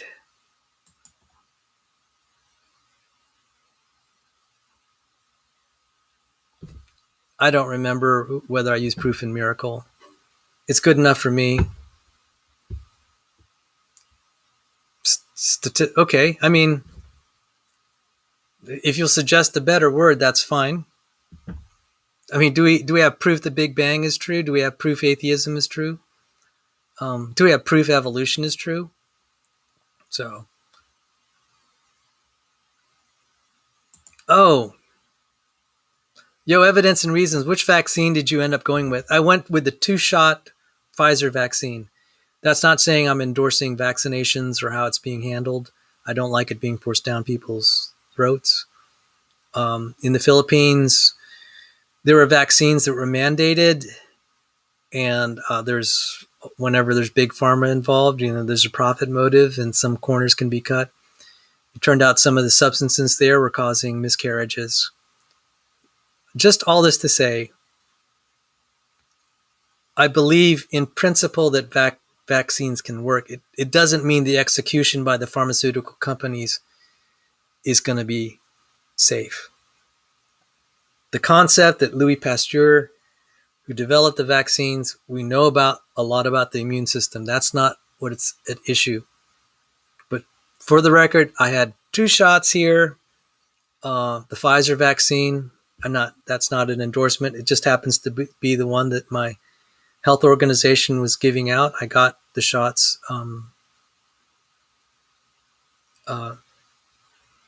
like April 24th, 25th, the first shot, and then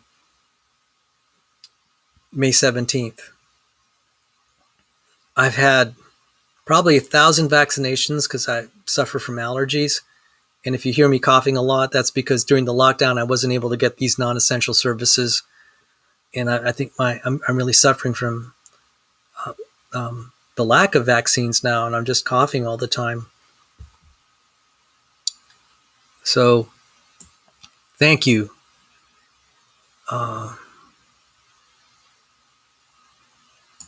Someone did mention Brandolini. Yeah. Okay, so this is all right. I don't know what that was in relation to, but I'll classify what happened between me and Nathan as an example of Brandolini's law. Someone can just throw BS. It took him not 3 minutes, but it's taken me hours to clear my reputation. But I wanted to do it to also illustrate,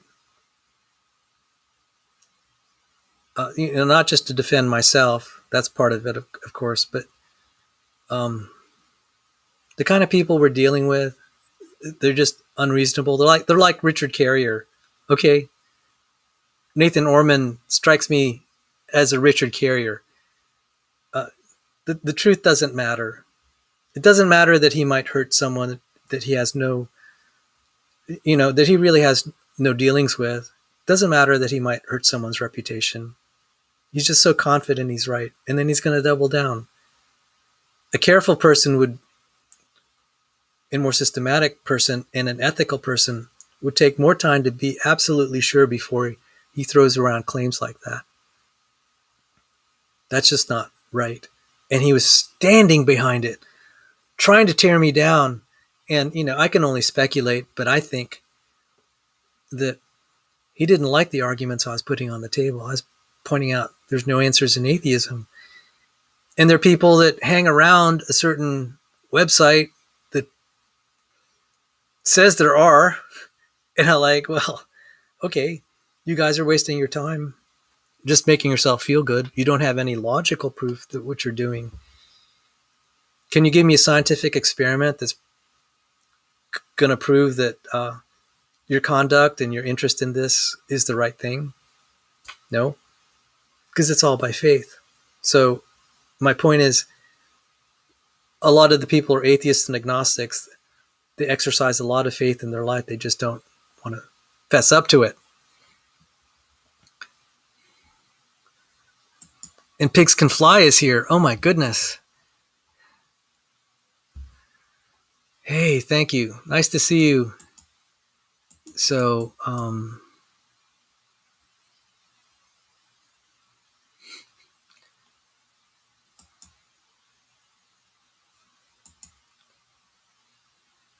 Oh, in his image is here. That must mean he just finished his homework. And in his image, he thought very highly of Dr. Dan coming to my channel.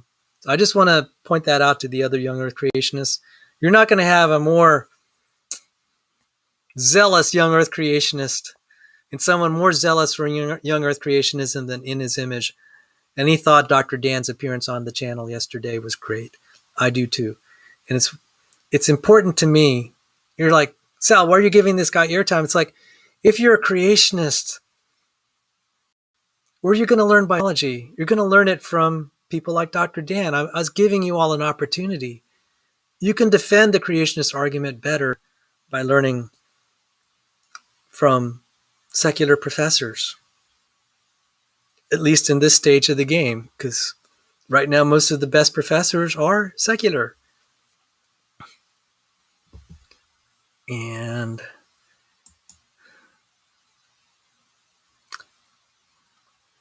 I disagree with that, Leo. I'm just out of courtesy. I'm showing this, and we can have discussions about this. And I had this on my channel, but thank you for showing up.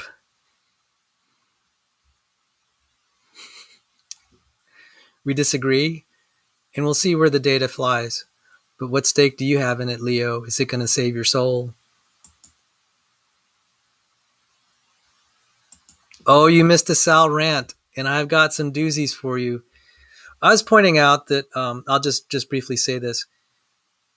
So Nathan Ormond was the reason for the rant, as I was pointing out how someone has stuffing their mind with all this philosophy knowledge, and they're posing themselves as being such great thinkers and able to judge truth from falsehood. And then he said, Sal's lying about his credentials. I'm just like, yeah, dude, I know what you're about, because there's no way you could know whether I'm lying or not fully. The only person between the two of us that really knows the truth is me. And he decided that I was lying. There's no way he can absolutely prove that. Now, just pointing out the hypocrisy here, that he's posing himself as so careful and that he would be qualified to decide and rule for others what's true. I mean, that's kind of the attitude you get. You know, he may not say that, but that's the attitude.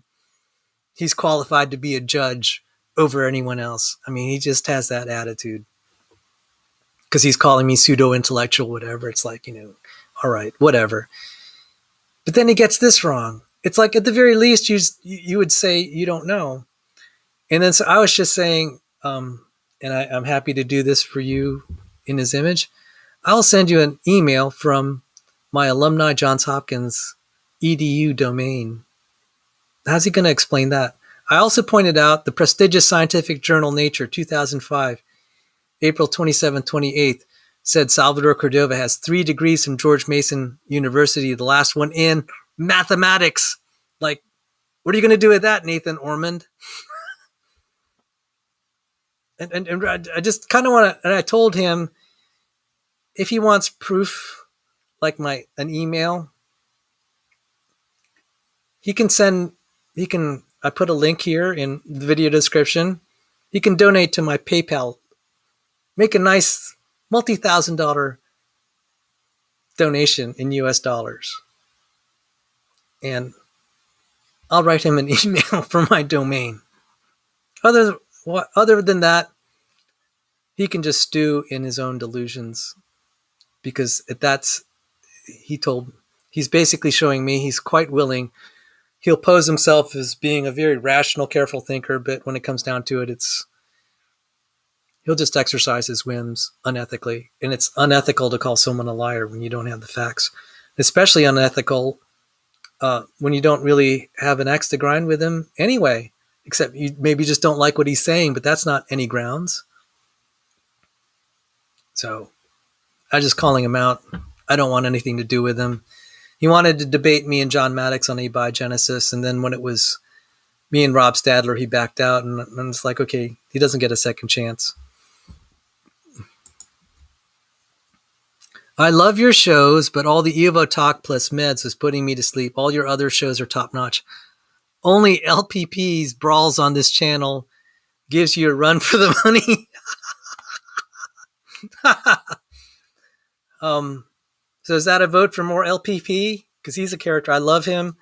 And the only reason I don't have him on here more is that I won't have the chance to talk as much. And I love talking. You can tell that. Okay. But he really is. He's a more gifted communicator than I am. He can gab. And he has just this beautiful voice.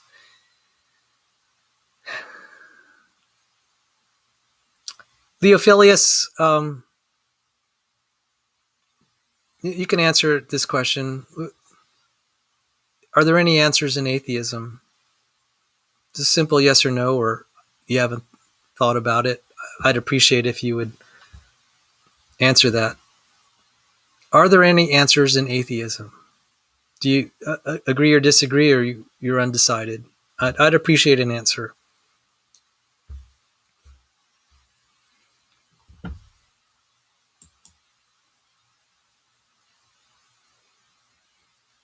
LPP is the attack dog. Okay. Yes. Yes, I'll back that up. I learned a fair bit from Dr. Dan. Great discussion. So how does this relate to creationism? I think this is going to be really fun. Maybe after you're done with this semester, in his image, Emery, in his image is Emery Moyna. We can talk about creationism in light of what Dr. Dan was talking about. And I found some interesting passages in the book I was citing with him, Inferring Phylogenies by Joe Felsenstein. And there's a fight among the phylogenists, whether we use statistical methods or kind of the hypo-deductive method.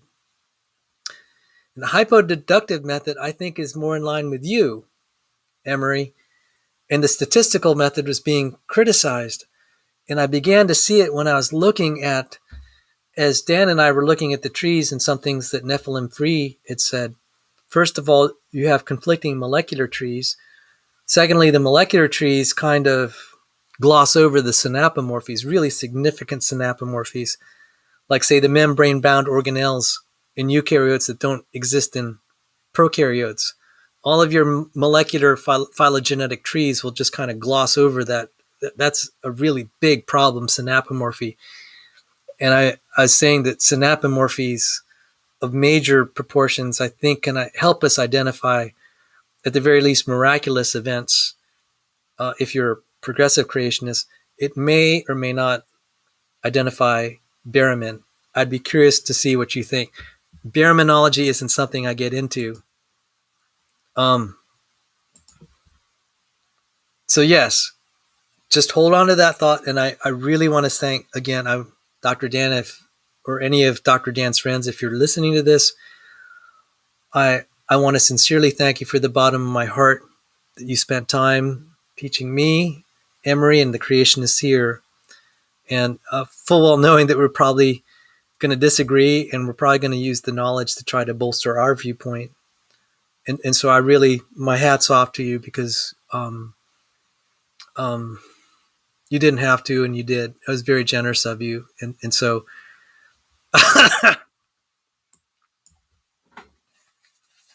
excuse me, I coughed up something. Yes, laugh out loud. I have thoughts. Yes. So I look forward to that. And I really want to thank everybody for being so polite to Dr. Dan.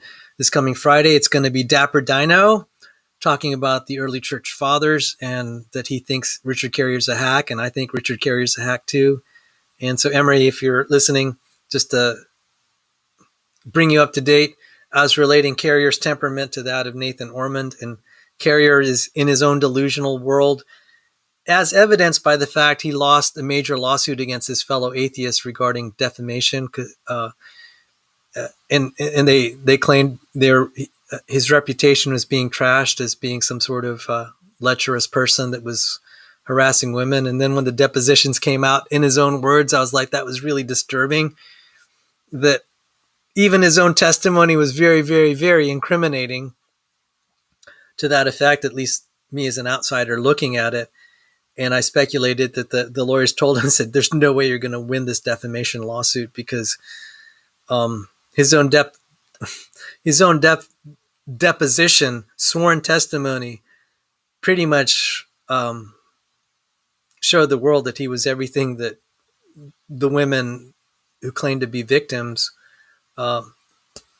was reasonably true, and so I was saying, isn't it amazing how some of these atheists can go through any amount of rationalizations to justify their views in face of overwhelming facts?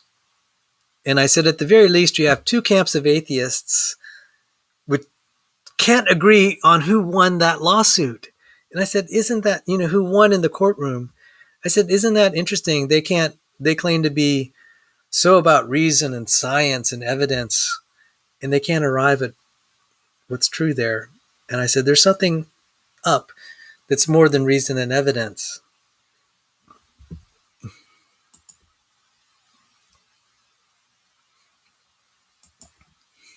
All right, Ray.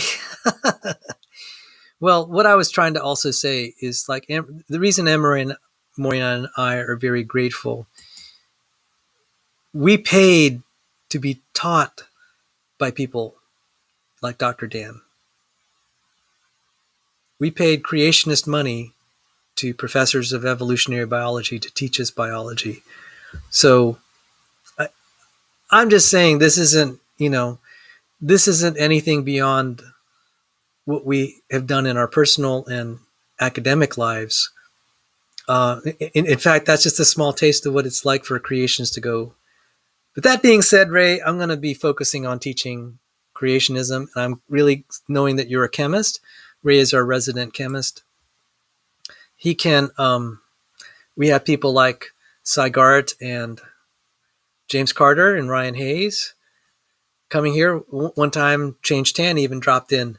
That being said, before I forget, I'm undecided whether I'll have an after show. Would you guys like an after show tomorrow after Cy Gart debates James Downard on abiogenesis?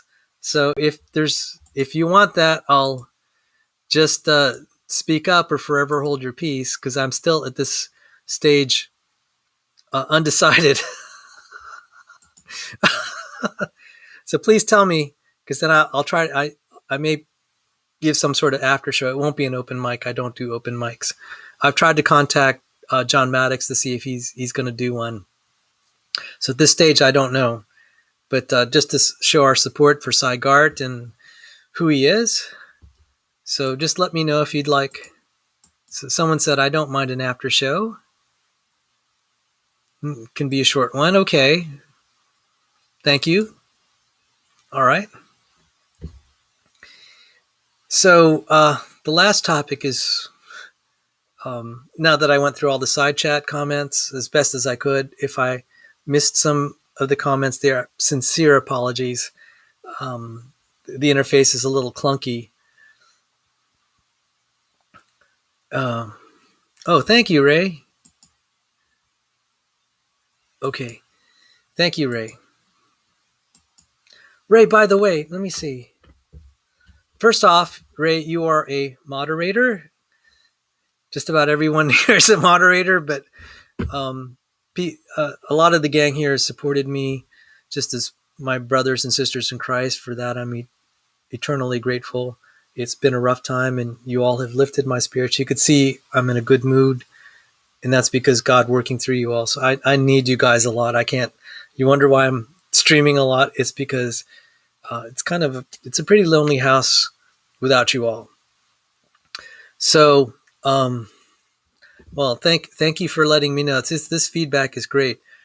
Also, feel free to suggest future shows and all the, more chemistry stuff. We could do more of that. And so we can do more of that. So the next topic is just totally a total shift of gears. This is leading up.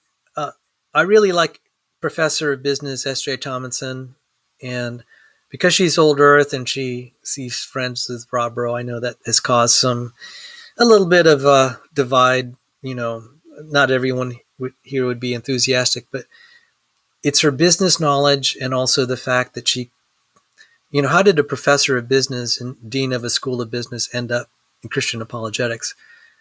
And the first part of that is she became a Christian late in life, and then now she wants to proclaim the gospel and defend it. And her specialty has been evidences of like the archaeology, historical record, the Bible, the resurrection. And that is just wonderful. And oh yeah, we can do the microtubules here. We'll do that again. Maybe even in this show, because I love teaching. And okay, so now I remember what I wanted to ask. Ray, do you ever want to co-host the show? Would you ever be interested in co-hosting a show? You don't have to show your face. You could just talk. Because of your chemical background, it'd be great to have you on the show. So, if I got Dr. Dan to come on the show, here's your chance, Ray. So just a little bit of goading here. So just please let me know if you'd like, because I've appreciated your comments in the section. That offer has also gone out to Ben Rex and Mr. Jetty, but they're on the other side of the world. Not quite. They're in countries that are far away. They're not quite in sync with my time zone. And so Mr. Jetty and Ben Rex know that you're also welcome on some of my shows, but I know that there's a time difference. So Ray Giordano, if you're listening, if you'd like to come on, I'll drop my public email. You can email me, and then we'll be in touch, and then I can get you on the show. So if you're undecided, at least accept the email from me, and then you can write me, and at least we'll be in touch. And if there's a show I think that might be of interest, then we can try. Okay, so Ray said, sure, I don't have a computer. Can I do it on my cell phone? I think someone has been able to do it on their cell phone. Someone did it. So there's one way to find out, huh? Can I, let me type my public email for you.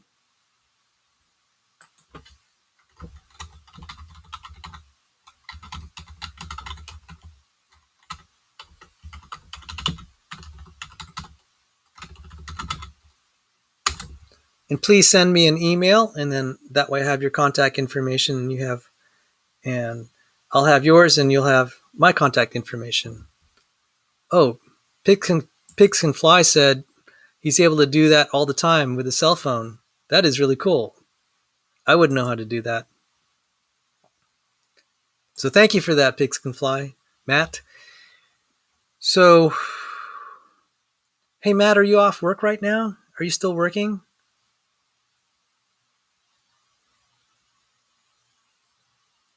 I can send you a link if you wanted to talk a little bit.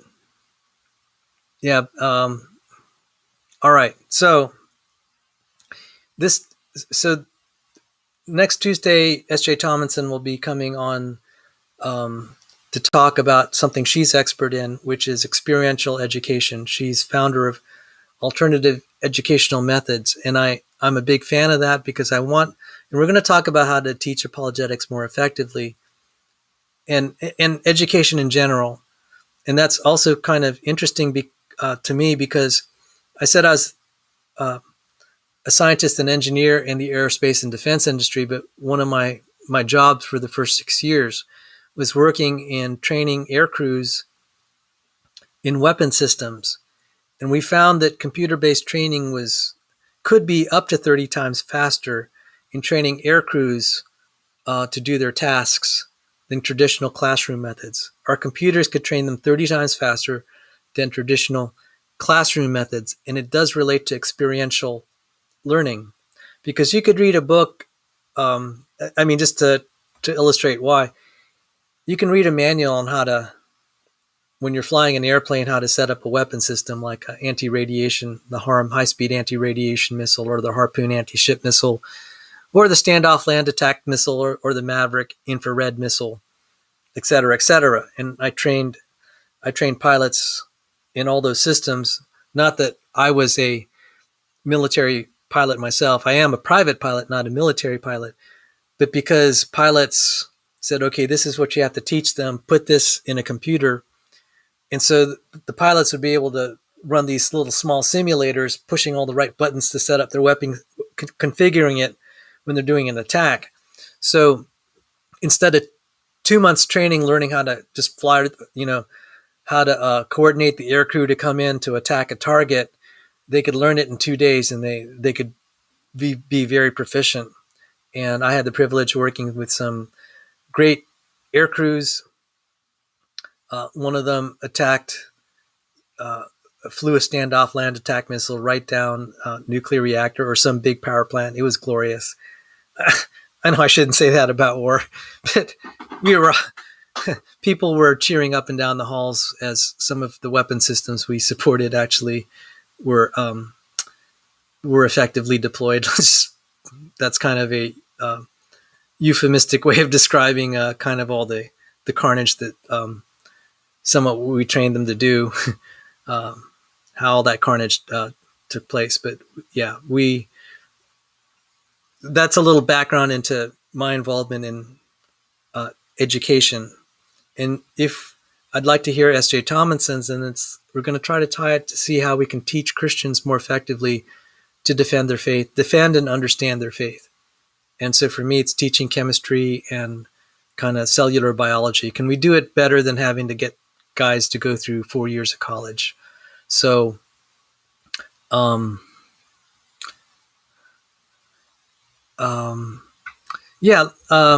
pigs, let me cover this one topic first while you're doing laundry, because I put it on the docket. And so this topic is a business-related topic. And S.J. Tomlinson is a professor of business. But this is actually a very good Christian book on so many levels, and I learned a lot the hard way, and I wish I had read it before. And the book is When Helping Hurts. When Helping Hurts.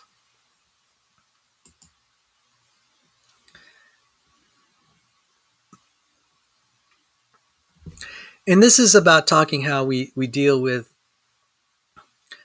this is how Christians deal with the phenomenon of poverty. We tend to think of it in terms of capital improvements, etc., and supplies, resources. And this approached it from a spiritual standpoint, and it was really eye-opening.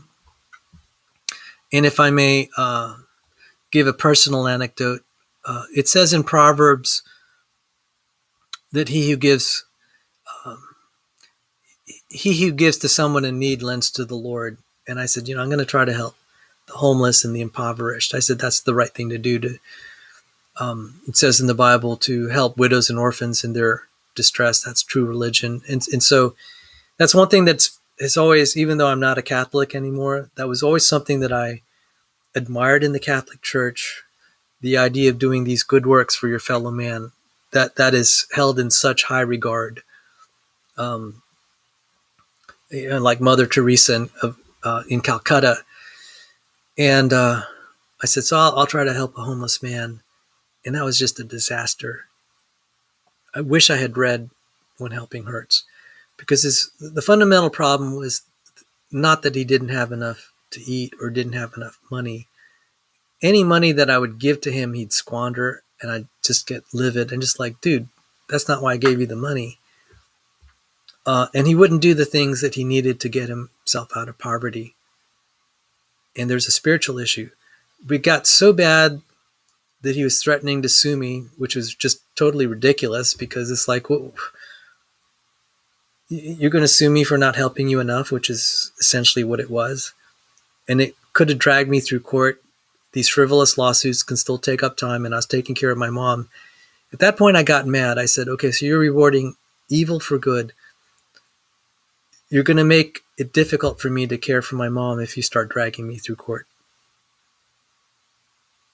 And I said, God, you got to fix this. So that was sometime in the summer of 2018. Well, Dr. Sanford comes here to our house, and he speaks at the NIH. When I get back home, I get a message. Hey, Sal, Dan Carnes died. And I know this is going to sound mean, but the guy was basically threatening my mother's health. And you know how much I loved my mom. There was like a not very nice side of me coming out. And it says in Proverbs, when the wicked perish, the people rejoice. That's how I felt. Because here's someone that I had devoted a month of my time, which is money out of my pocket, plus I gave him cash for him and his wife. And I was trying to get them house. I was looking at houses to buy for him. Yes, I was going to buy him a house. Okay, I got a big heart. And I was trying to work this out for him, laboring, and he despised it. God took care of him. That just wasn't right. And, there are verses in the Bible about what happens to people that repay evil for good. And he'd done that to other people. He did that to another family in our church. And the Lord took his life. Don't know where he ended up. That's none of my business. But this was a very unpleasant experience for me. I said, Lord, I'm trying to do your will. Why did it turn out so bad? And so are these people in my church trying to do your will. And so the appropriate title would just shock me, When Helping Hurts. And a pastor who saw what was going on came to my house and said, hey, this is a good title. You should read it. So I'm just like, why didn't I read this first? So the problem is, it's great you want to help the poor, but you have to recognize when you're helping people and you're actually hurting them. And I realized this isn't true just about trying to cure poverty. There's so many other areas in our lives where when we're trying to help someone, it's not the thing that they really need. We actually might be hurting the recovery process. Yeah, so just as an aside, while I'm going through this, I'll let you read that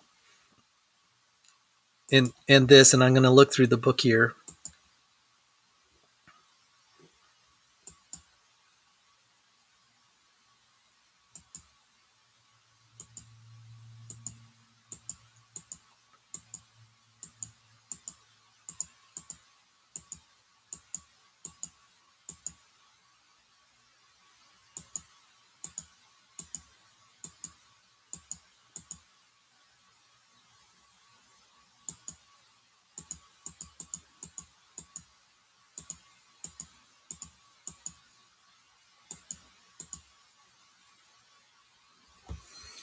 Okay, so now I'm going to just kind of read through the book. It had buku endorsements, lots and lots of endorsements.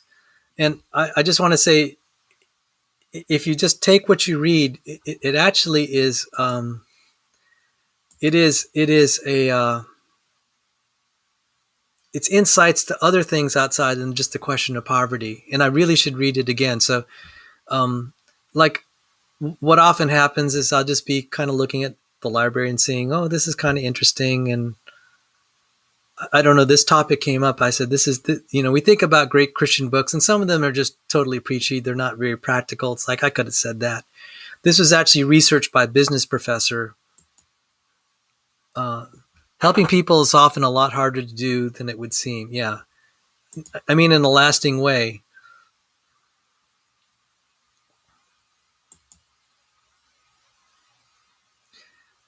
Oh, well, condolences, Ray, if he passed away, my condolences. I'm right with you there. So I'll just read a little bit of the foreword, and then maybe I can get Pigs Can Fly here. You wanted to talk about microtubules, and then maybe we'll shut the stream down. So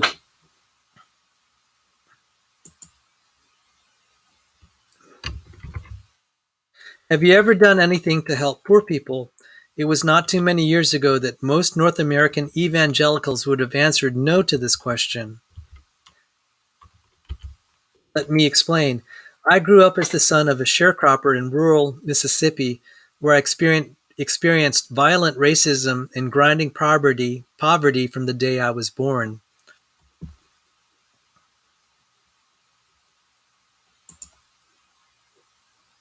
I I left Mississippi looking for a better life, but Jesus Christ took hold of me, and in 1960 he called me to go back to Mississippi to help my people. Soon thereafter, I started Voice of Calvary Ministries to address the spiritual, physical, and social needs of the poor. Many evangelical Christians were leery of me in those days. My concern for the poor and for social justice made many evangelicals suspect that I was theologically liberal. I never did understand those folks. I never questioned that the Bible was totally true. In fact, I really believe such passages as Matthew 25:31 through 46 and 1 John 3:17 through 18. Now, I just realized something. He uses the word social justice, and unfortunately, there's probably a tinge of that attitude there. And this book was endorsed by David Platt, who's my pastor right now, but we're trying to get rid of him because he's into the social justice movement. He may or may, we don't know what's going to happen. And should I be careful with my words? It's like, at this point, no, what he's doing is wrong. Okay, so I'm just going to say, I'm not for all this supposed social justice. So please, there's still very good advice in that book despite that. Okay, so don't, even though David Platt's name is somewhere here as an endorsement, we Christians can gain something from people we disagree with. Okay, and we saw that with Dr. Dan coming here yesterday. So let me just move forward and just another maybe five minutes of this. Evangelicals have come a long way since those days. Many now agree that as followers of Jesus Christ, we must show compassion for the poor. Indeed, there is a good chance that you have volunteered at a soup kitchen, donated to a food pantry, or gone on a short-term mission trip to a poor country. And again, this is the contrast I see having been in both the Catholic Church and evangelical churches. I could see the difference in emphasis. At the very least, you have put money into the offering plate, money that was then used to support the local homeless shelter or a missionary working in the AIDS clinic in Africa. While we are not doing nearly enough, many of us evangelicals are now doing something. This is good news, but it leads to my second question. Have you ever done anything to hurt poor people? Most of you would probably answer no to this question. But the reality is that you may have done considerable harm to poor people in the very process of trying to help them. The federal government made this mistake for decades. Well-intentioned welfare programs penalized work, undermined families, and created dependence. The government hurt the very people it was trying to help. Unfortunately, the same is true for many Christian ministries today. By focusing on symptoms rather than the underlying disease, we are often hurting the very people we are trying to help. Surprisingly, we are also hurting ourselves in the process. Boy, don't I know that. As followers of Jesus Christ, we simply must do better. I have devoted most of my life to helping Christians minister effectively to poor people. The following book builds on that tradition in a profound way. The authors combine sound theology, solid research, foundational principles, and proven strategies to prepare you for transformational ministry among the least of these, both at home and around the world. But it would be a mistake to think that the power of this book lies in the tools and techniques it presents. Rather, the central message of this book is that we need the person of Jesus Christ to transform not just the poor, but also ourselves. Hence, I urge you to approach this book not just with your mind, but also with your heart. Meditate on the Bible passages, reflect on the questions and exercises, pray for the Holy Spirit to break you and change you, and then do not be just a hearer of the word, but a doer. Ask God what you and your church can do to truly engage in helping the poor without hurting them and yourselves. Dr. John Perkins, founder and president Emeritus of Christian Community Development Association. And let's see who this one is. Okay, since I just trashed David Platt, I'm not going to read. But maybe we can cover this some more. Hey, so you got to see a little bit of drama on my channel, and if him in his image is still listening, you see some of the drama going on in our SBC church locally. So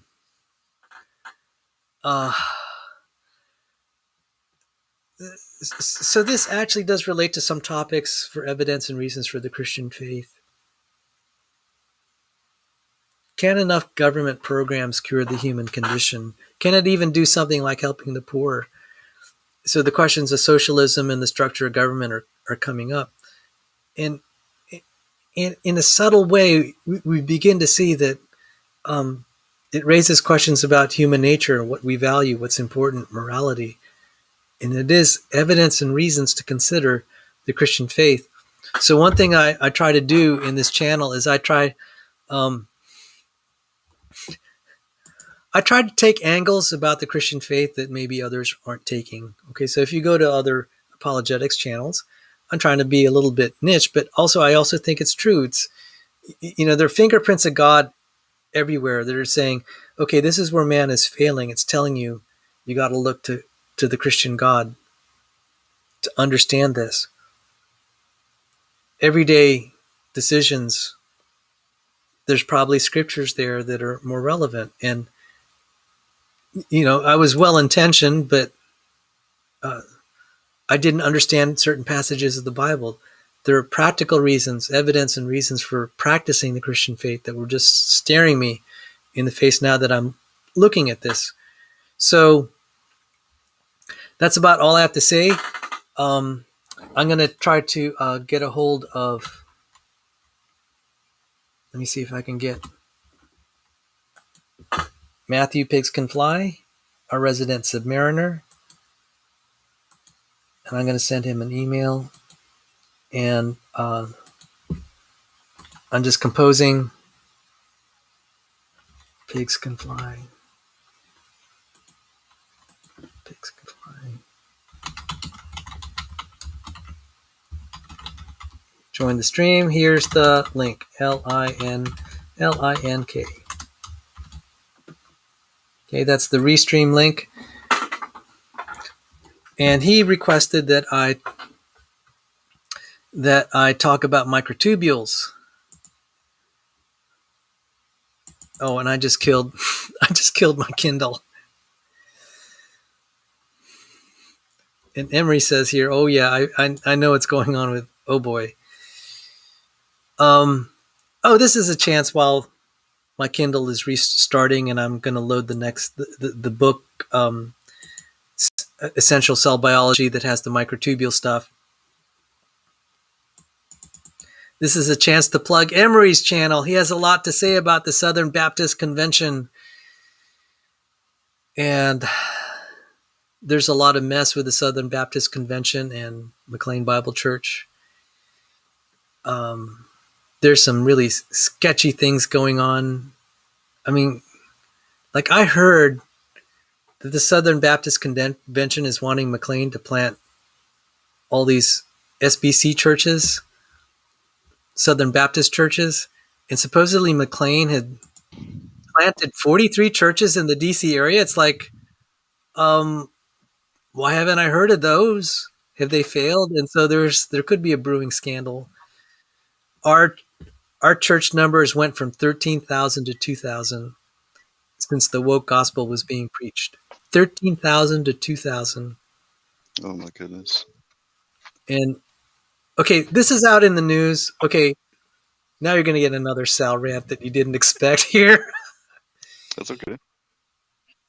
In the Old Dominion, the Commonwealth of Virginia, it's not really technically the state of Virginia. The term is Commonwealth of Virginia. I'll call it the state of Virginia. Governor Northam said that, hi, nice to see you. Thank you. He said nice to see you. God bless you. The Governor Northam here in the People's Republic of Virginia said that churches are locked down, but abortion clinics and liquor stores are open since they're essential services. Liquor stores are open. Liquor stores take priority over Christian churches. And I'm like, yeah, this is so transparently anti-Christian. I am for protecting people against disease. Totally on board. But if they're going to let people congregate to abortion clinics and liquor stores and then have these mass protests where they're in big contact, there's no reason you can't have outdoor church services. And so David Platt let his church, 13,000, get shut down. And at the same time, one Sunday, he had his church shut down. He had a parking lot big enough he could have hosted outdoor services, at least something. Granted, it was hot, but the parking lots were covered. Okay, McLean's a rich place. Goodness, it's Fairfax County has perennially been the richest county in the U.S. Now it's Loudoun, which is just adjacent. So you have Loudoun, Fairfax, and then Prince William. Although everyone here feels dirt poor because all their money's tied up in real estate. But they had these big covered. He could have had the service there. And this church has been in the spotlight because Donald Trump came here, and that was big news. He came to evangelical church on National Day of Prayer to ask prayer. And you wouldn't think that would have caused a big flap. It did, huge. And both sides of this political spectrum. Anyway, he could have done that. What does he do instead? He encourages the congregation to go to some Black Lives Matter event in D.C. So they're closing the church based on, you have to protect yourself. But let's go to a Black Lives Matter event where you're going to be exposed to all these people. And, it's going to be the same deal. And like, what's that about? And then they had pictures that he was encouraging some of the church members to hold Black Lives Matter signs. That didn't go well with a lot of conservative, even black evangelical Christians. Some black evangelical Christians are not happy because the Black Lives Matter movement has killed a lot of honorable black men. I mean, what's that about? You're a movement that says Black Lives Matter and you kill black men. It's like, I get it. Only the people that will agree with your Marxist theology. Yeah. Yeah, I think that the thing is, when they're Christians, their lives don't matter. So that's David Platt, and their churches here that kept their churches open in defiance. Those churches have grown. McLean has just gone down the tubes. So that's my little rant there. And that's tied to the stuff that's going on in the Southern Baptist Convention. So there's some fodder for your blog there, Emery. I have a black brother-in-law. I'm for people who are black. Their lives do matter. I don't like the movement. I agree. I mean, I have had black girlfriends before, and I understand that this is just a bunch of nonsense that they're pushing the CRT that they're trying to get kids to be indoctrinated with in school. They're finally, and I don't agree with censorship, but I do think that there are certain things that should not be in the schoolhouse, right? Like the academia, right? For kids to learn. Because, it's like basically teaching Mein Kampf to children and then stating that it's a good thing, right? Like, to view people that way, right? And so, yeah. And there's a lot going on also in the school boards in the area that could be a barometer for what may or may not happen nationally. But if people ask me, what do you, because there's a lot of stuff with the transgender stuff going on in the schools. And outside of the Christian religion. I said, just truth in labeling. Okay, when you have foods or whatever, someone say this is 100% natural versus man-made. Yeah. All right, do you see where I'm headed? Yeah, I understand. I mean, I don't want to get too much it, into the whole transgender thing because I mean, it's just they are so finicky with YouTube right now that they're willing to shut down entire channels over the just mentioning so it I better sometimes. shut up. Well, I was actually going to bring up that there was a guy who was just obviously a pervert pretending to be a transgender person who went to a spa, and then he exposed himself to some 14-year-old and younger girls within the changing room, right? And of course, because he's a transgender, he was protected by the spa. Like, think about that. This guy walked around butt naked in front of a bunch of children, and nobody is trying to stop this. This is the stuff that we were talking about years ago about this nonsense. And then there's the guy who was demanding he get something done in a salon. Oh, yeah. The waxing. Okay, I know nothing about. Okay, this is supposed to be a family-friendly channel, but he started suing them because the women refused to hold him there, to touch him down there, and just like, yeah, they only do bikini waxes for women. Obviously, they're not going to do it for a guy, right? so I'm just like, here are these poor women who are just trying to make a living, and some guy's going to use the laws to make their lives miserable. It's just. And I know he's probably just gloating. He just enjoys torturing people like that. That's just so. I mean, it's the same thing with the couple that came to, or rather, I think it was just one individual who was trying to get his gay wedding cake made. They won the court case against that guy, and to me, it's ridiculous. How in the world can you force somebody against their will? Right? Like, it's his business, for crying out loud, right? It's his ethics that are on the line here. Yeah. And you're telling me that this is something that should be allowed, to just force him to do something he shouldn't do? Like, it doesn't make any sense. And the thing is, it wasn't like he was trying to be facetious. He did offer all these other different avenues and things that they could do, but they were actually asking for something very explicit on the cake that was very sexual in nature. And that's the reason why he rejected it. He's like, look, no, this goes against my Christian beliefs, and I'm sorry, I won't be able to, make this for you. And now he's losing his business. I know. Yeah. So, this is a time of asking God to help protect us. Yeah. And it's more than, I mean, a lot of the arguments can be made way more than just talking about Christian morals. It's just like ordinary decency. Trying to protect your daughters, your sisters, your mothers. And that's the argument that I'm just going to try to, beyond that are the Christian issues, but it's just like what's happening here is very disturbing. And so we're in, I wouldn't want a cake made by an angry chef. So you have your dad's sense of humor there, Ray.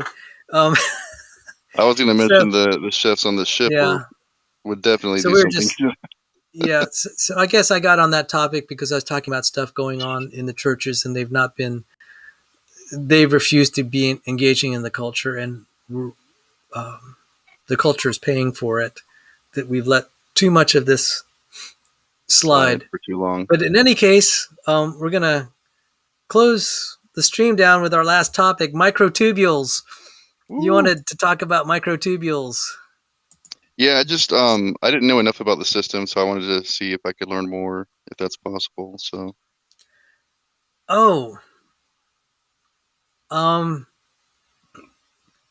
First off, they're very essential to cell mitosis, cells being able to split.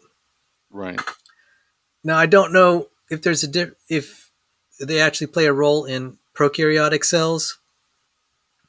And I'm embarrassed because this is a course I supposedly aced in cell biology. I've never had a course except this course where I got 100 on every exam. I mean, my score for the end of the 2 semesters was 100. And I'm just like, yeah, I've never done that before. But it's like my memory is so short. Like I learn quickly, I forget even faster. Okay, that's not good. But well, that's not I I learn quickly, but I forget. It doesn't take me long to unlearn something. Maybe even a month after I've taken a class, it's all gone, it's just emptied out. Um, and so it's good that I'm trying to teach it. So we have these things called a microtubule, and here's an electron micrograph, electron microscopy. You could actually see the tubule, and so these tubes are part of the network that support the cell. They're important to the structure of the cell, and I'm going to try to write a note to myself. So I'm going to try to get a show on then a microtubule show, because I'm going to try to see if I can get some videos that won't that I can post on YouTube that were authored by someone else, but I won't get any trouble from a copyright standpoint. And YouTube now is helping us with that.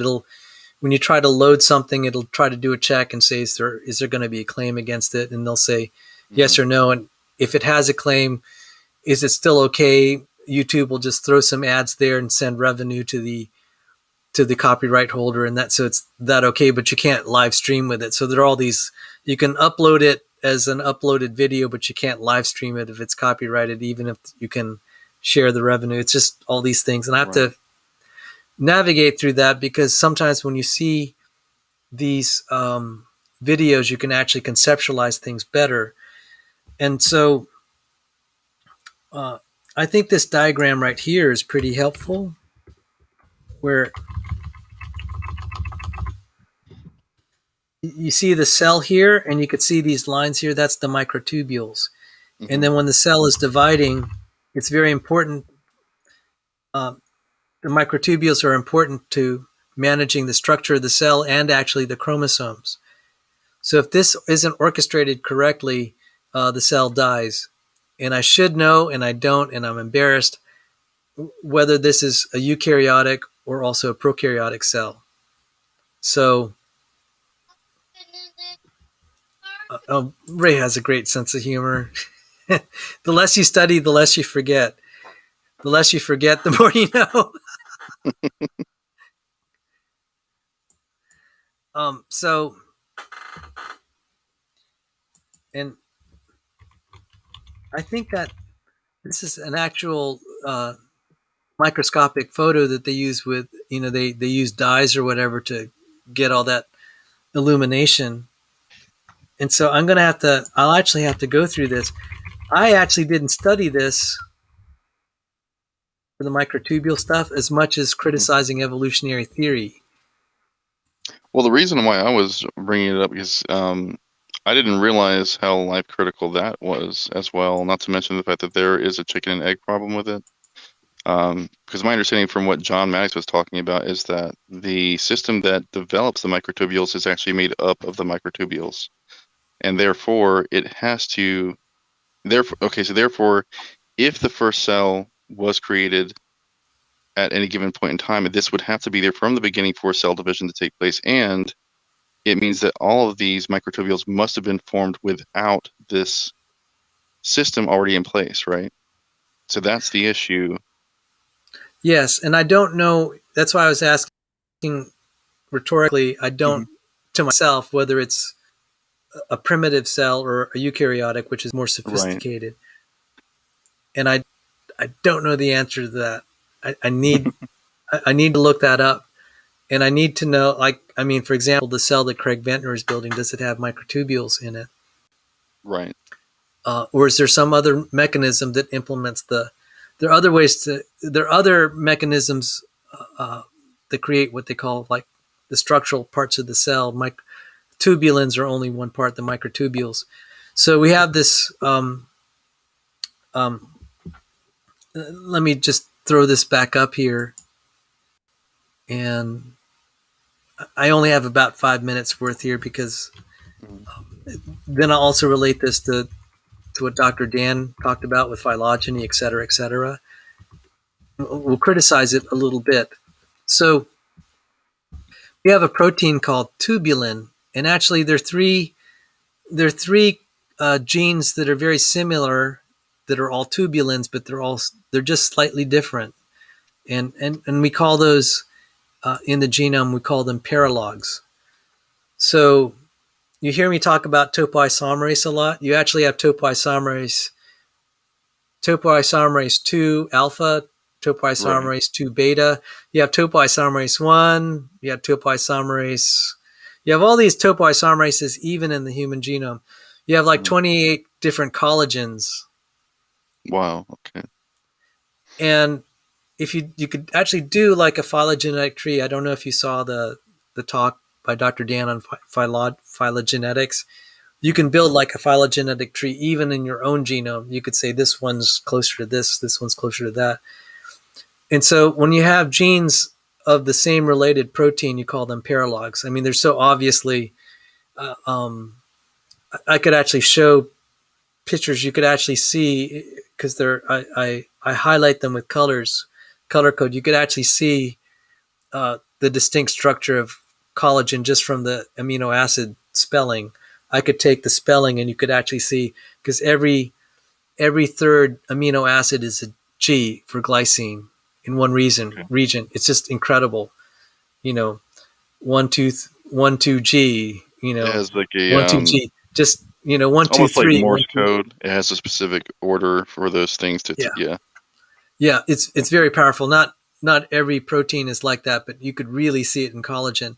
So all these collagens have a lot of that basic theme where every third in one part of the collagen is a G, a glycine residue, glycine amino acid.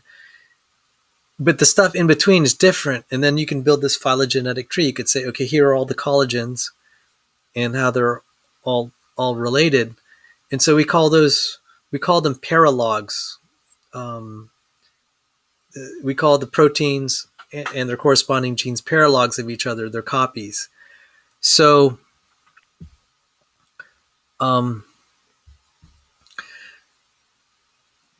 what the evolutionists will say is that, like, oh, that proves common ancestry because you could build that phylogenetic tree, and I'm just like, time out. It looks like Emery posted a link for prokaryotes that do have microtubules. Wow, Emery would know that. He's our resident biology nerd. Even though that's not even in his specialty, he tends to be the more organismal level. I'm kind of the molecular protein level. But I'm going to show now something. So everyone that saw the phylogenetic tree stuff that Dr. Dan was giving, I've criticized that because I said there are times that you wouldn't see it from the tree. There's a little bit, as some people have pointed out, there's circular reasoning. You're assuming you can't use that as proof of common descent because you're assuming common descent. And what I'll say is, let's just assume common descent. There's still another problem, even if you assume common descent. How does the thing not die in the process? Right. Exactly. The process of common descent. And I'll show one example. And I brought this up on Hostile Pseudoscience. Peaceful Science, Swami Das's site. And no one refuted it. They did cite evolutionary literature, and that one was a total fantasy. So for microtubules to have their characteristics, they need three paralogs at least. But in this picture here, there are two paralogs, microtubule A, alpha, and beta. So the dark green is one form. Actually, let me highlight that. Yeah, the dark green is beta. The light green is alpha. You need the two to make the microtubule. It also helps with the polarity. And there's another one called gamma. If you have only beta, it's not going to work. If you have only alpha, it's not going to work. If you only have gamma, it's not going to work. You need all three simultaneously. You can build the phylogenetic tree and say, oh, this is gene duplication. It descended from a common ancestor. But the problem is that there is a good chance there's a good chance the creature will die unless all those paralogs are there. So your phylogenetic tree is going to mislead you to think, oh, this is so feasible because you can make a tree. And my point is if you just examine the cell biology of this, can it survive without all three being present? And if the answer is no, then your phylogenetic tree is not really a good argument for common ancestry on mechanical grounds. Or alternatively, you could say common ancestry is true, but you need miracles of simultaneous special creation to make it feasible. And at that point, it's like, well, why do you even need universal common ancestry? Mm-hmm. And so that was what I really focused on. Emery always has a strong opinion of gene duplication's a joke. I agree, Emery. Yeah, I've seen a lot of the atheist scholars that like to say that because there's autocatalytic reactions that can take place in nature, that for some reason this also proves that abiogenesis is possible. And I'm like, you got to be kidding me. Some of this stuff has zero to do with biological systems in the first place. In fact, what was it? Lee Cronin was talking about salt structures that can form new layers, with the same autocatalysis. And I'm like, well, salt isn't even found in our cell biology. In fact, it's actually detrimental to its existence. So trying to use salt as an example is just kind of like a contradiction in and of itself. I'm sorry I missed that. Can you say that again? Because I was trying to pull up something from Swami Das's site. I apologize, sorry. Matt. No, you're good. What was it? I was just saying. It's about Cronin. Oh, so Lee Cronin, whenever he had his debate with James Tour, he was talking about how he's been doing research on salt. Metals and that can form. They go through an autocatalysis to form new structures, of course, crystalline structures, and that's what he was saying is the key to exposing and understanding how life came about. Right now, clearly, if we understand correctly, salt actually would degrade any potential molecules very quickly, or at least, that would cause an entirely different reaction before we ever even got to a cell, right? Anywhere close to one. So for me, it was like, how can you use that and try to say that this is somehow proving that it's even possible for abiogenesis? This isn't even a relevant chemical structure in the first place. And it's actually toxic. It'd be a toxic. Yeah, it's nonsense. All this, that's what I was saying about all this, it's very delusional what's going on. Right. And I got the Swami Das from Swami Das's site. Yeah. Yeah. I saw James Tour tearing to him too, and I was like, okay. Yeah, that was great. So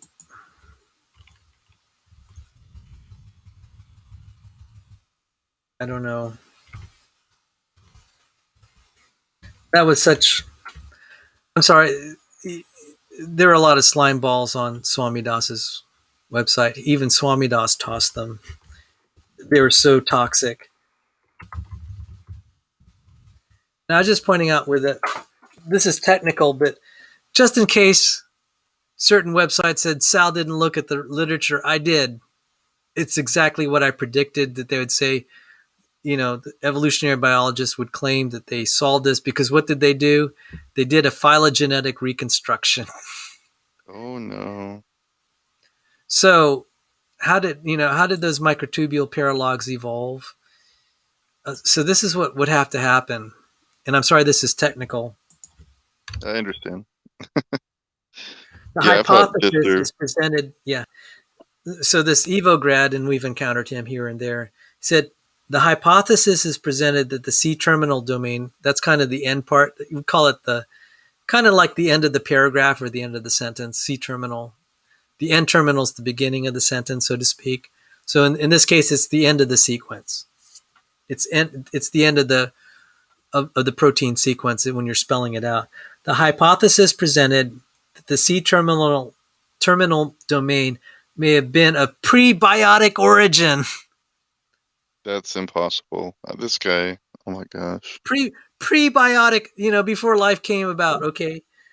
The C-terminal domain may have been a prebiotic origin, that it gradually developed into a protein serving particular metabolic functions, whose gene, okay, this is a purely hypothetical protein. They don't know exactly what it looked like.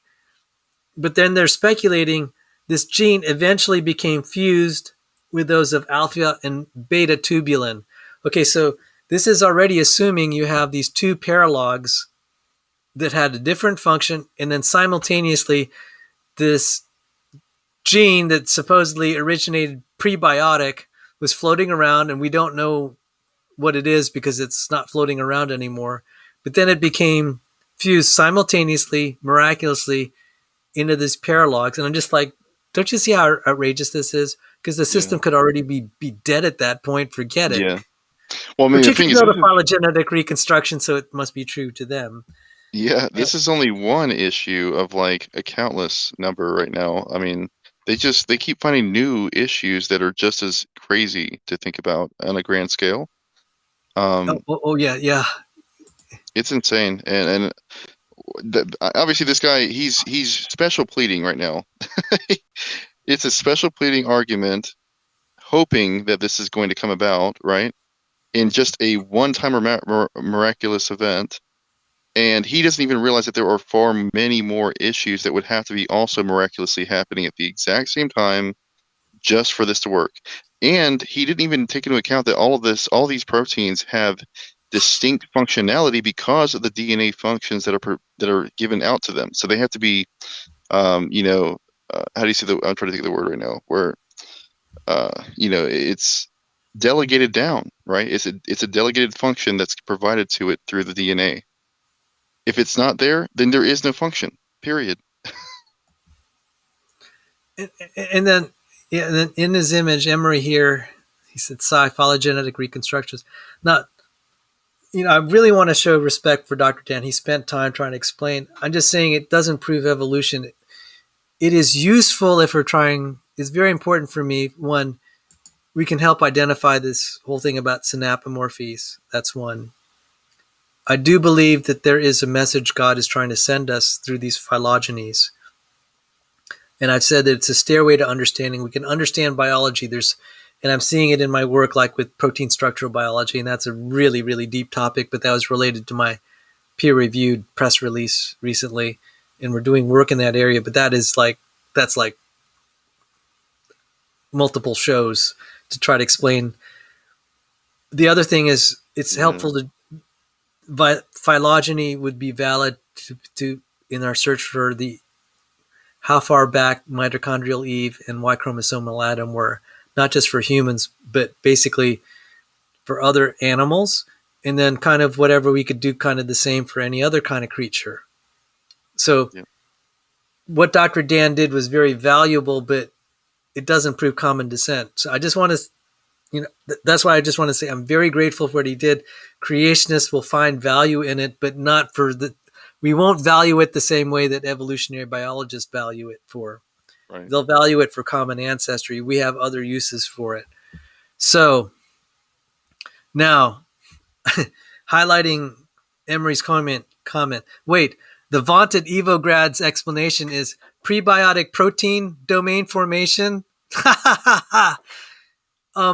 It's worse than that. Yeah. This is a peer-reviewed publication, and Evograd was just quoting it. So it's worse than that. I said, yeah, the industry is doing this. And so it's the hype. I'll go on some more. A variety of chaperones, motors, and MT associated proteins, microtubule associated proteins, I think that's what it means, MT, may have co-evolved with tubulin in their history. You don't get evolution prior. It's like, okay, you need that chaperone to make this thing work, and you're going to argue it co-evolved. How's it not dead already? Right. You don't even get evolution prior to the biological systems already in place. So to think of it in a prebiotic environment, you can't even assume that there was ever anything that could evolve to such an extent. As far as evolution is concerned, you don't get that gradual process of changing and replacing things or even giving the random changes that could occur until you have a cell that is able to divide in the first place. So this is just stupid. I'm sorry. These people, they're lying to themselves just blatantly. Oh my gosh. Emery asked, wait, that got through peer review? What? How? I'll tell you how. They had an evolutionary biologist as the editor. They had evolutionary biologists as a reviewer. If they had people like me and Emery, we'd have set them straight, wouldn't we, Emery? You know what? That'd be kind of terrible. If we'd probably be the end of the journal if they appointed us as peer reviewers, because we'd probably reject 99% of everything that came through. It's like, not proven, circular reasoning, sorry. Not proven, circular reasoning, sorry. Yeah, they wouldn't have any science at that point. It would just go away. Pretty much almost all of the science today would be just instantly disappear. Greetings here. Oh, it's Fikkert. Hey, how's it going, Raj? Yeah, a lot of people are on another channel. I saw that they're praying for his mother, and we're right with you there, brother. My mom was sick for a long time too, and she passed away 6-7 weeks ago. So I know what you're going through. And so, well, for the record, he told me, I want to say it was about a week ago, that his mother, he prayed for his mother. I guess she had a lump on her chest, and she was not feeling too well. He had spent a lot of time praying and fasting, and after one of his prayers, he went and spoke to her, and apparently the lump had gone away, and she was feeling a whole lot better. So, praise God. Yeah, praise the Lord. I just thought that was really awesome. And praise God. Yeah, I completely forgot to mention that. He wants me to. Thank you. Yeah. This this is what makes this stream so wonderful. People just sharing their testimonies and fellowshipping and praising the Lord. Yes. And we do get bogged down into some really laborious things. That's just what we have to bear with to be able to learn some of this stuff. But I'm going to show this to you, Emery. This is the, Evo Grad thought he had me. He said, yeah, Sal, you're just ignorant because you're not reading literature. The evolutionary biologists have tried to address this. And here it is. And this is on Stramidas's website somewhere. Benedict Arnold. Oh my goodness. Review of Cell and Molecular Biology. And in that book is a hypothesis on the origin and evolution of tubulin. And he said, I really encourage people to read this paper. It's extremely comprehensive. BS, it's not. Here's the abstract. So Emery, this is where he got it. Recent data suggests tubulin may have functions that do not involve being a microtubulin. Namely, it can function as an isolated alpha-beta dimer or as a non-MT polymer. And this is basically where he got that hypothesis that he said that was so outrageous. Yes, and that's where the vaunted Evo Grad got his idea. Yeah, that's sad. So, the thing is that the abstracts tend to hide a lot of information too. So you actually do have to read through the papers just to find out exactly what the problem is. And then you'll start to realize that's what I had to do with the Richard Lenski experiment, because they were posting abstracts. You remember what was her name? Mei-Ling NG. You remember hearing about her? I remember you mentioning, yeah. So she's been like all over the place in a lot of these threads lately. But this is the same one that's claimed to be a PhD biologist and was pointing out this is like hard evidence for macroevolution. And I'm like, okay, show me the paper. I want to see what you have, right? And so she posts it, and all she gives me, of course, is the abstract. So I go and read the paper, and I'm like, okay, maybe there's the other papers that are later, because the one that she gave me was from like 98. So I go and research, and I'm like, well, there's one for 2011. There's one from I think it was 2018 at the time. So I had just started that conversation at that point in time, and that's the one I pointed out to her, mentioned that this is not only not evolution in the sense that you think it is. The gene already existed. it was there from day one, and it was turned in the off position until they were basically, in the centrifuge, rocking back and forth, lost their flagellum, and then they were able to utilize the citrate, the ability to digest the citrate. And then she, of course, went back and forth with me about that for a while. But then when I showed her the exact quotes about what had changed there, she retracted her statements, and then she stopped talking to me. And I was just and like, who is this again? her name What was is her name?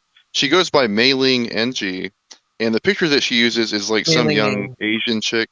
But if you actually go and look her up on the, I guess John Maddox found her on one of the, I want to say it wasn't Oxford. I don't know which university it was, but he found her at the actual Mailing NG, and she looks way older, like in her late 50s, and she only has 42 published peer-reviewed papers. Actually, that's a lot. I think Michael Behe has like 25. I mean, getting Well, 20 is big. here's the thing, though. She's been bad-mouthing horrendously James Tour. Like, horrendously. We're talking like on a whole other scale. And I'm like, how can you say something like this? And he's got more than 14 times the publications you have in relevant fields. Exactly. And the It's just bottom line ridiculous. is a lot of what James Tour said, anyone with chemistry degrees or biochemistry could see he's actually making really good points. Right. He's making very good points because even, okay, like when he was criticizing Dave Farina, I just like, oh my goodness, Dave Farina just put his foot in his mouth twice. Yeah. He couldn't describe polysaccharides. Even me knew that was wrong, that it's not necessarily the same monomer over and over. And then he said biomolecules are easy to make. Any biomolecule. I'm like, dude. He has no are idea you what he's like talking brain about. damaged? Even I know that's stupid.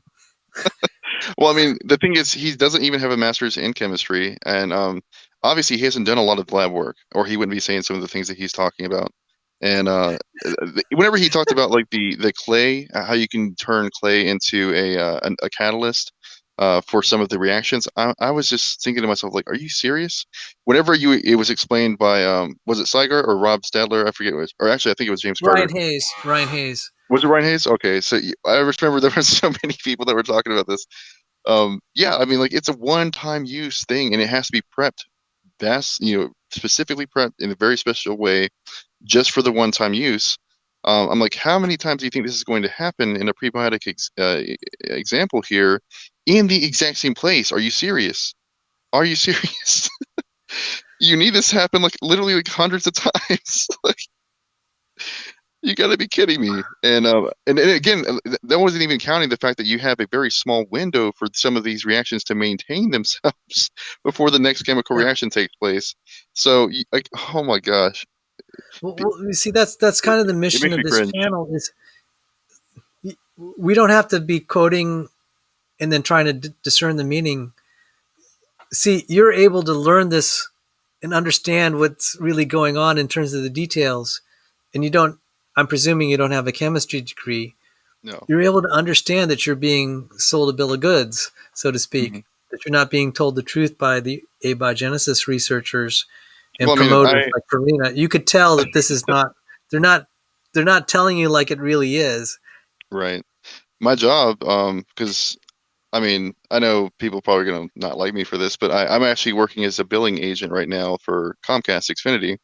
And I mean, my job is to make sure that there's a fair working agreement between customers and the company. And so, I mean, the vast majority of the time, I'm actually trying to help people get more out of their service, of course, as far as credits and things like that are concerned. But I mean, I've come across so many times where people are literally just trying to scam the company out of money. So I can call BS pretty quickly. It's not that hard. It's just a matter of, understanding that there is an intended purpose behind certain things that are happening. And just the way that some people use words, you'll start to realize that they are leading you towards something that they want, but they are not giving you like a real good reason for it. Does that make sense? Because I haven't had to deal with that too much, except like with contractors, trying to work on the house. But my guard is always up with, the contractors working on the house. We had a foundation problem. I got 25 different contractors giving 25 different reasons of what's the cause of the leak. And I said, you all can't be right. At least 24 of you 25 got it wrong. And we got a variety of bids, and it was disturbing. Thankfully, I had enough of an engineering kind of intuition to know, that's not going to.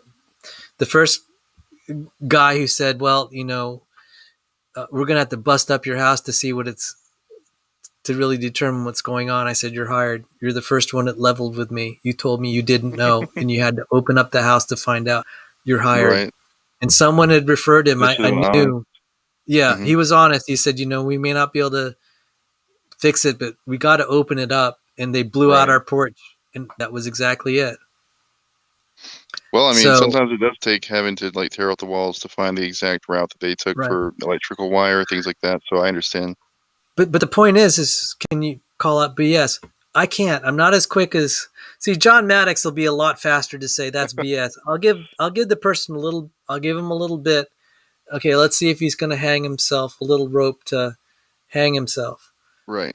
And sometimes John will pounce on him a lot faster. It's like, I'd cut the guy a break. In fact, he's had some issues with Leo, and it's like, I actually wanted to come to Leo's defense. Leo, if you're listening, I actually agreed with you a few times in your defense, but I said, I don't, you're Leo. I'll let him beat up on you a little bit, because you're on the other side.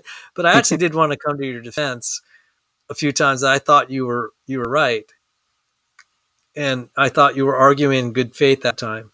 But recently, Nathan Ormond, oh my goodness, he made it so easy. I said, it's so easy because he said, Sal, I think you're lying about your academic credentials. I'm like, you're not me. I'm the one who would know the truth.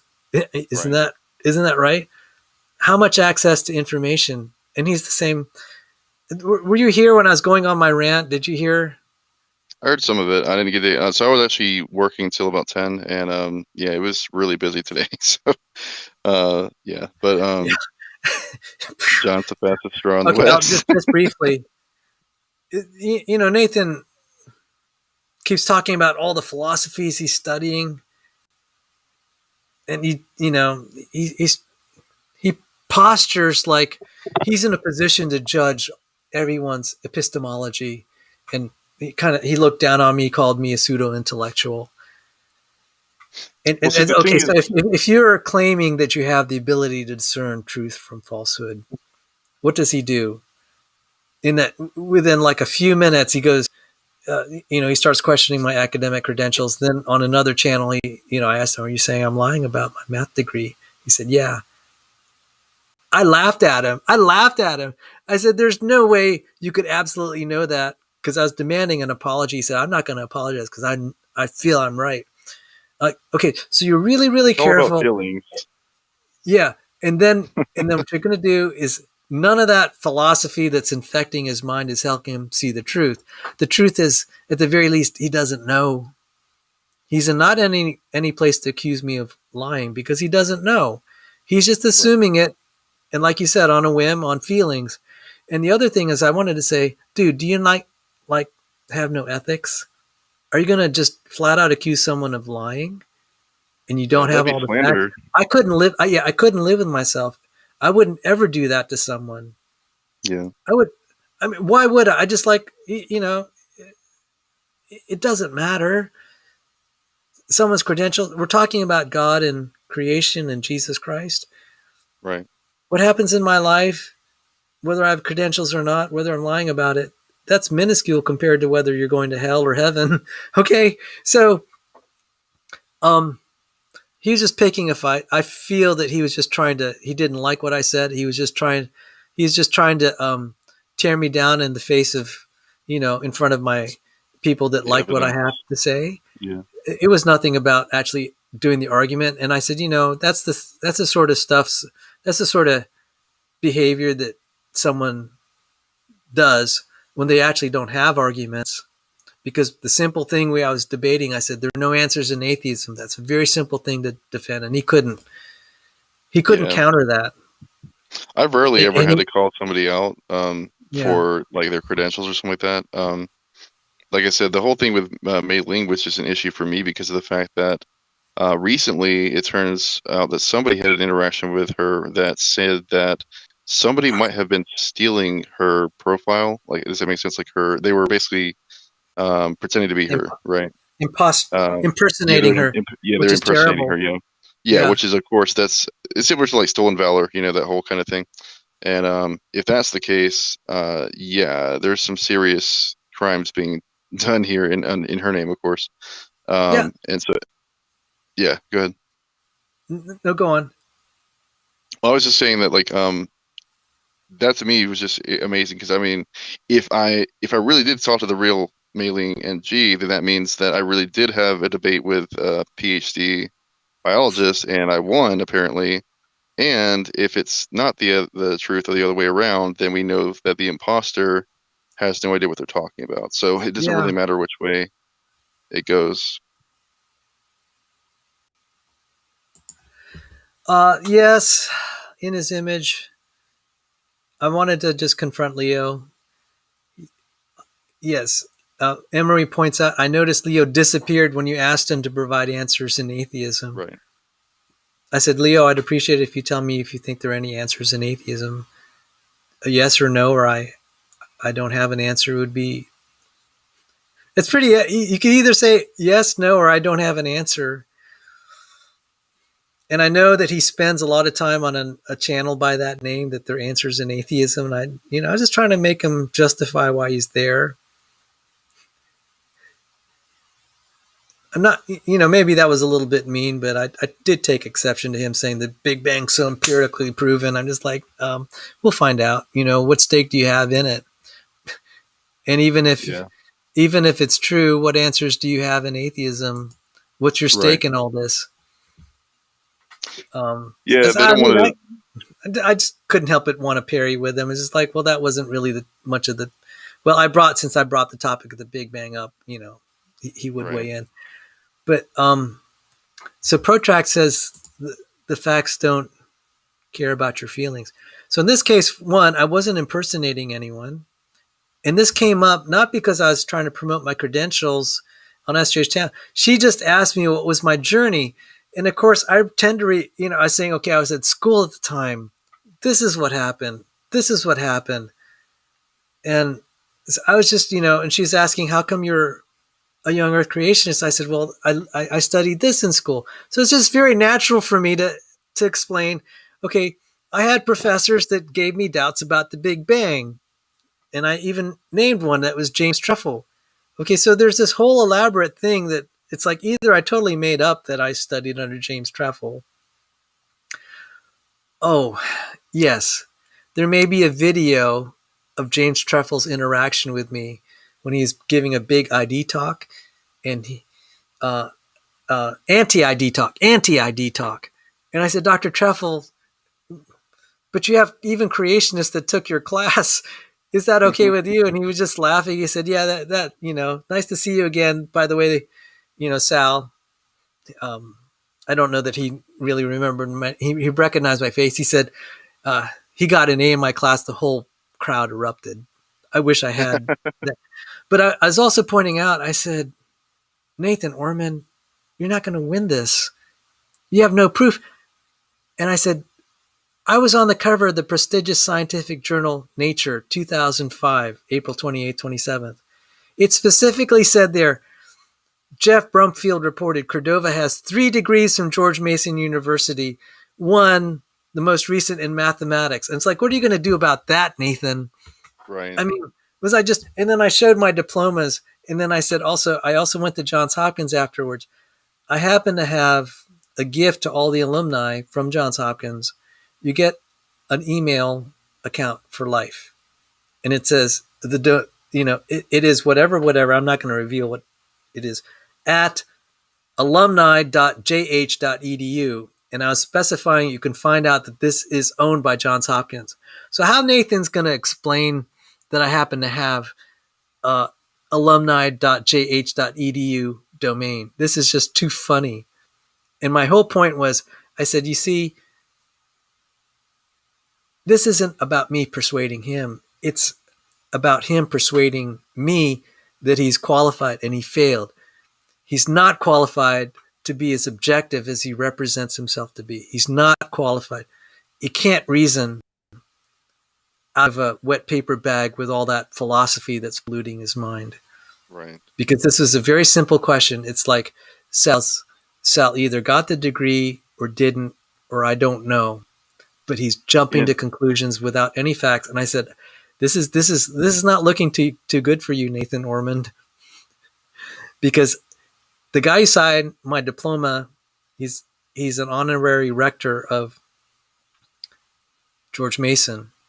He was also the Attorney General of the United States and head of the FBI, a presidential appointee. You don't forge the signature of the FBI, the head of the FBI, because he's the head of the Justice Department. Under him is FBI directors. And yeah, I'm like, Nathan, what are you going to say now? And I said, I'm not going to accept an apology from you.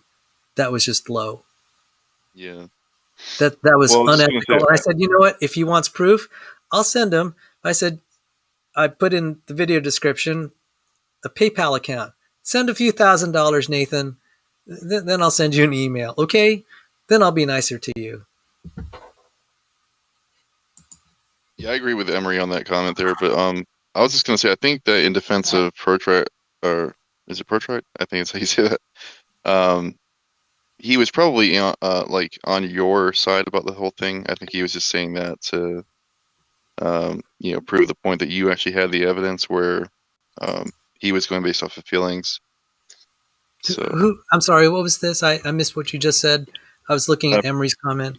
Yeah, Protract. I think that he was saying that in your defense, or rather, yes, he was on your side. Yes, Protract. Yes, I got that. I'm sorry.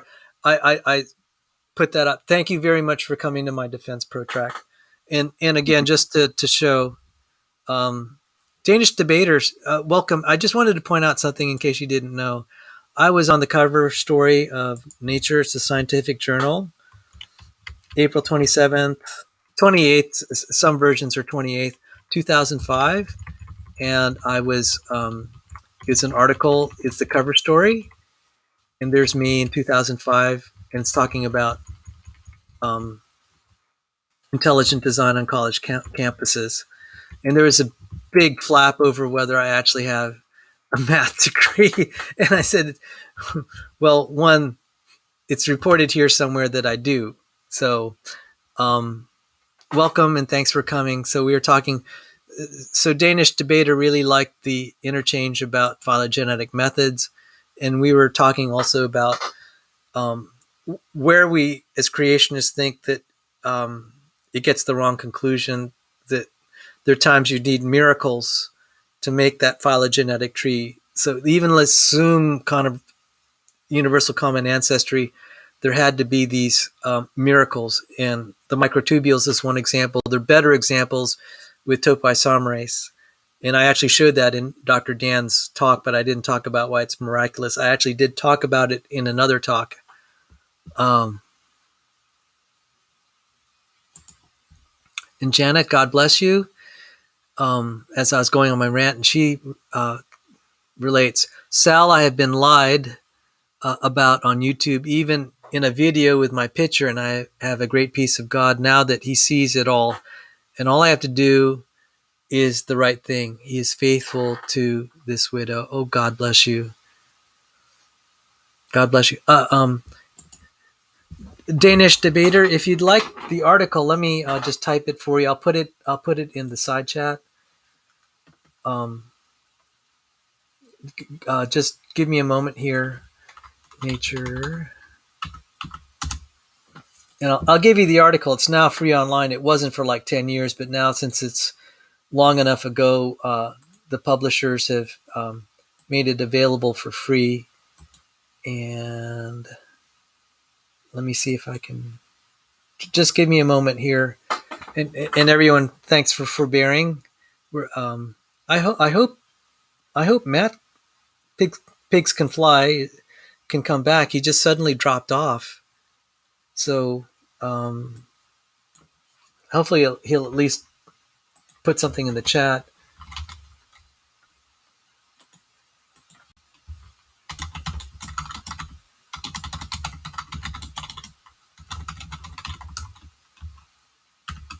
Yes. So just thank you for joining here. A little bit about my background.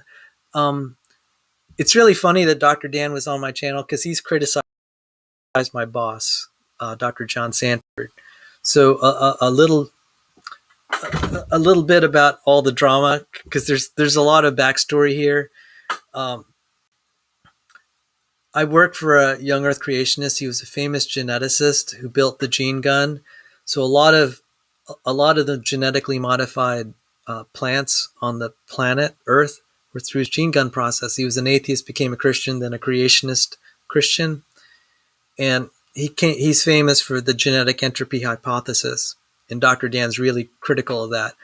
I was and that gentleman's name is Dr. John Sanford. He's the inventor of the gene gun. Here in the United States, it's a celebrated invention. It's in the the American National Museum of American History because it had such a huge influence on genetic technology.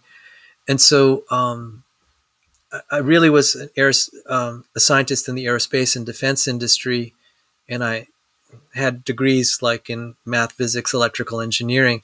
I actually had to get retrained in biology to study things related to the to problems in evolutionary theory.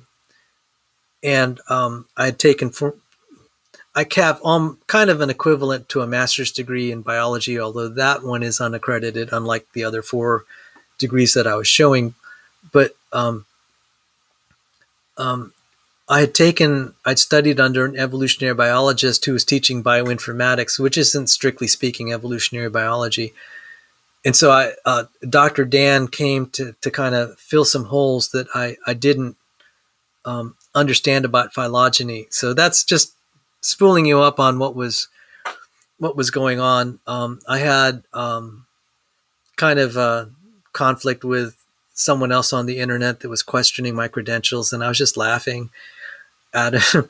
I was trying to give all the proofs, et cetera, that it's ridiculous for him to claim I don't have a math degree. So that's what, whenever I have a show that says variety, it's going to be a little bit more lighthearted. Whenever it says nerd in the title, it's going to be kind of like Dr. Dan's talk. So, Emery Moyna, are you there? I had one last thing I wanted to share with you.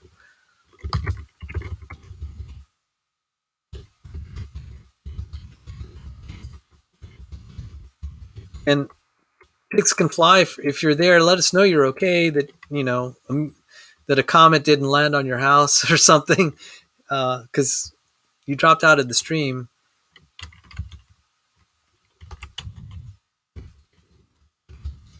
Just wanted to share one thing. Oh,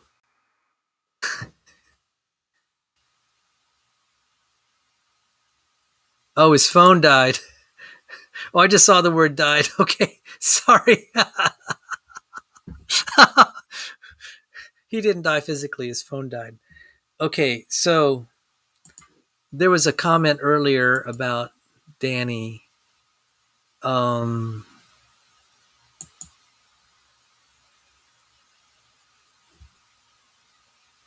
oh, and yeah, Janet, have a good night. I need to shut down at 2 a.m., so goodbye, and I will listen for a while and fall asleep. God bless all. Thanks for your work for the Lord. And thank you, Janet. You're an inspiration. I think this is public knowledge that Janet has shared. She's a disabled widow. And I just my heart goes out to you. And I want to say how much you've inspired me, that you've loved and served the Lord. Despite all the challenges, it inspires me to carry on. And I'll carry on for God's people. You've inspired me. And Emery, the reason I said, if you're still there, you said, I'd argue that Danny, as much as I love the guy, and I love the guy too, is also hindered strongly by his delving into philosophy. And in the King James Version, Colossians 2:8, it says, Beware lest any man spoil you through philosophy and vain deceit, following the tradition of men according to the rudiments of the world and not according to Christ. So, good night, Janet and Emery, and great seeing you, Danish debater Andrew Kaufman. It's great seeing you. It's been a while. You're often in my thoughts, and I'll try to remember to keep you in my prayers too. Here's a new handle. I never heard this. Oh, that is Mrs. Pigs Can Fly. Nice to see you, Mrs. Pigs Can Fly. God bless you. Shanice. And Ray Giordano. And I may end up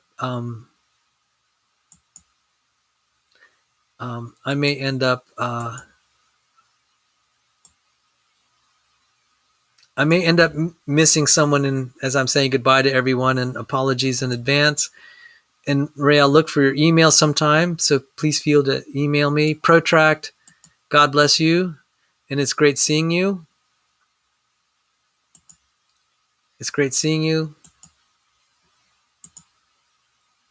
And I'll just scroll up just a little more.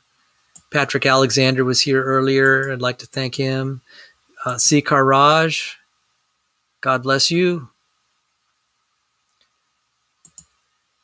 And, well, I'm going to mess up with all the connections here, with all the clicking. Jesus Garcia, adios. Dios le bendiga. Adios, Dios le bendiga. God bless you. And let me just close with some scripture. I think one of my favorites is Romans 8. I'd like to share this with the Christian creationists here. And Janet, this is also for you.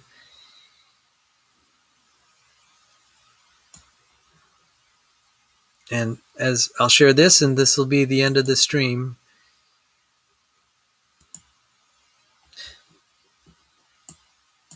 What then shall we say to these things? If God is for us, who can be against us? He who did not spare his own son, but gave him up for us all, how will he not also with him graciously give us all things? Who shall bring any charge against God's elect? It is God who justifies. Who is to condemn? Christ Jesus is the one who died.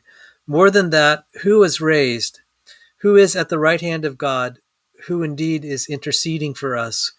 Who shall separate us from the love of Christ? Shall tribulation or distress or persecution or famine or nakedness or danger or sword? As it is written, for your sake we are being killed all the day long. We are regarded as sheep to be slaughtered. No, in all these things we are more than conquerors through him who loved us. For I'm sure that neither death nor life, nor angels nor rulers, nor things present nor things to come, nor powers, nor height nor depth, nor anything else in all creation will be able to separate us from the love of God in Christ Jesus our Lord. And with that, our stream ends, and Lord willing, we'll see each other. Take care, and God bless you. Have a good evening.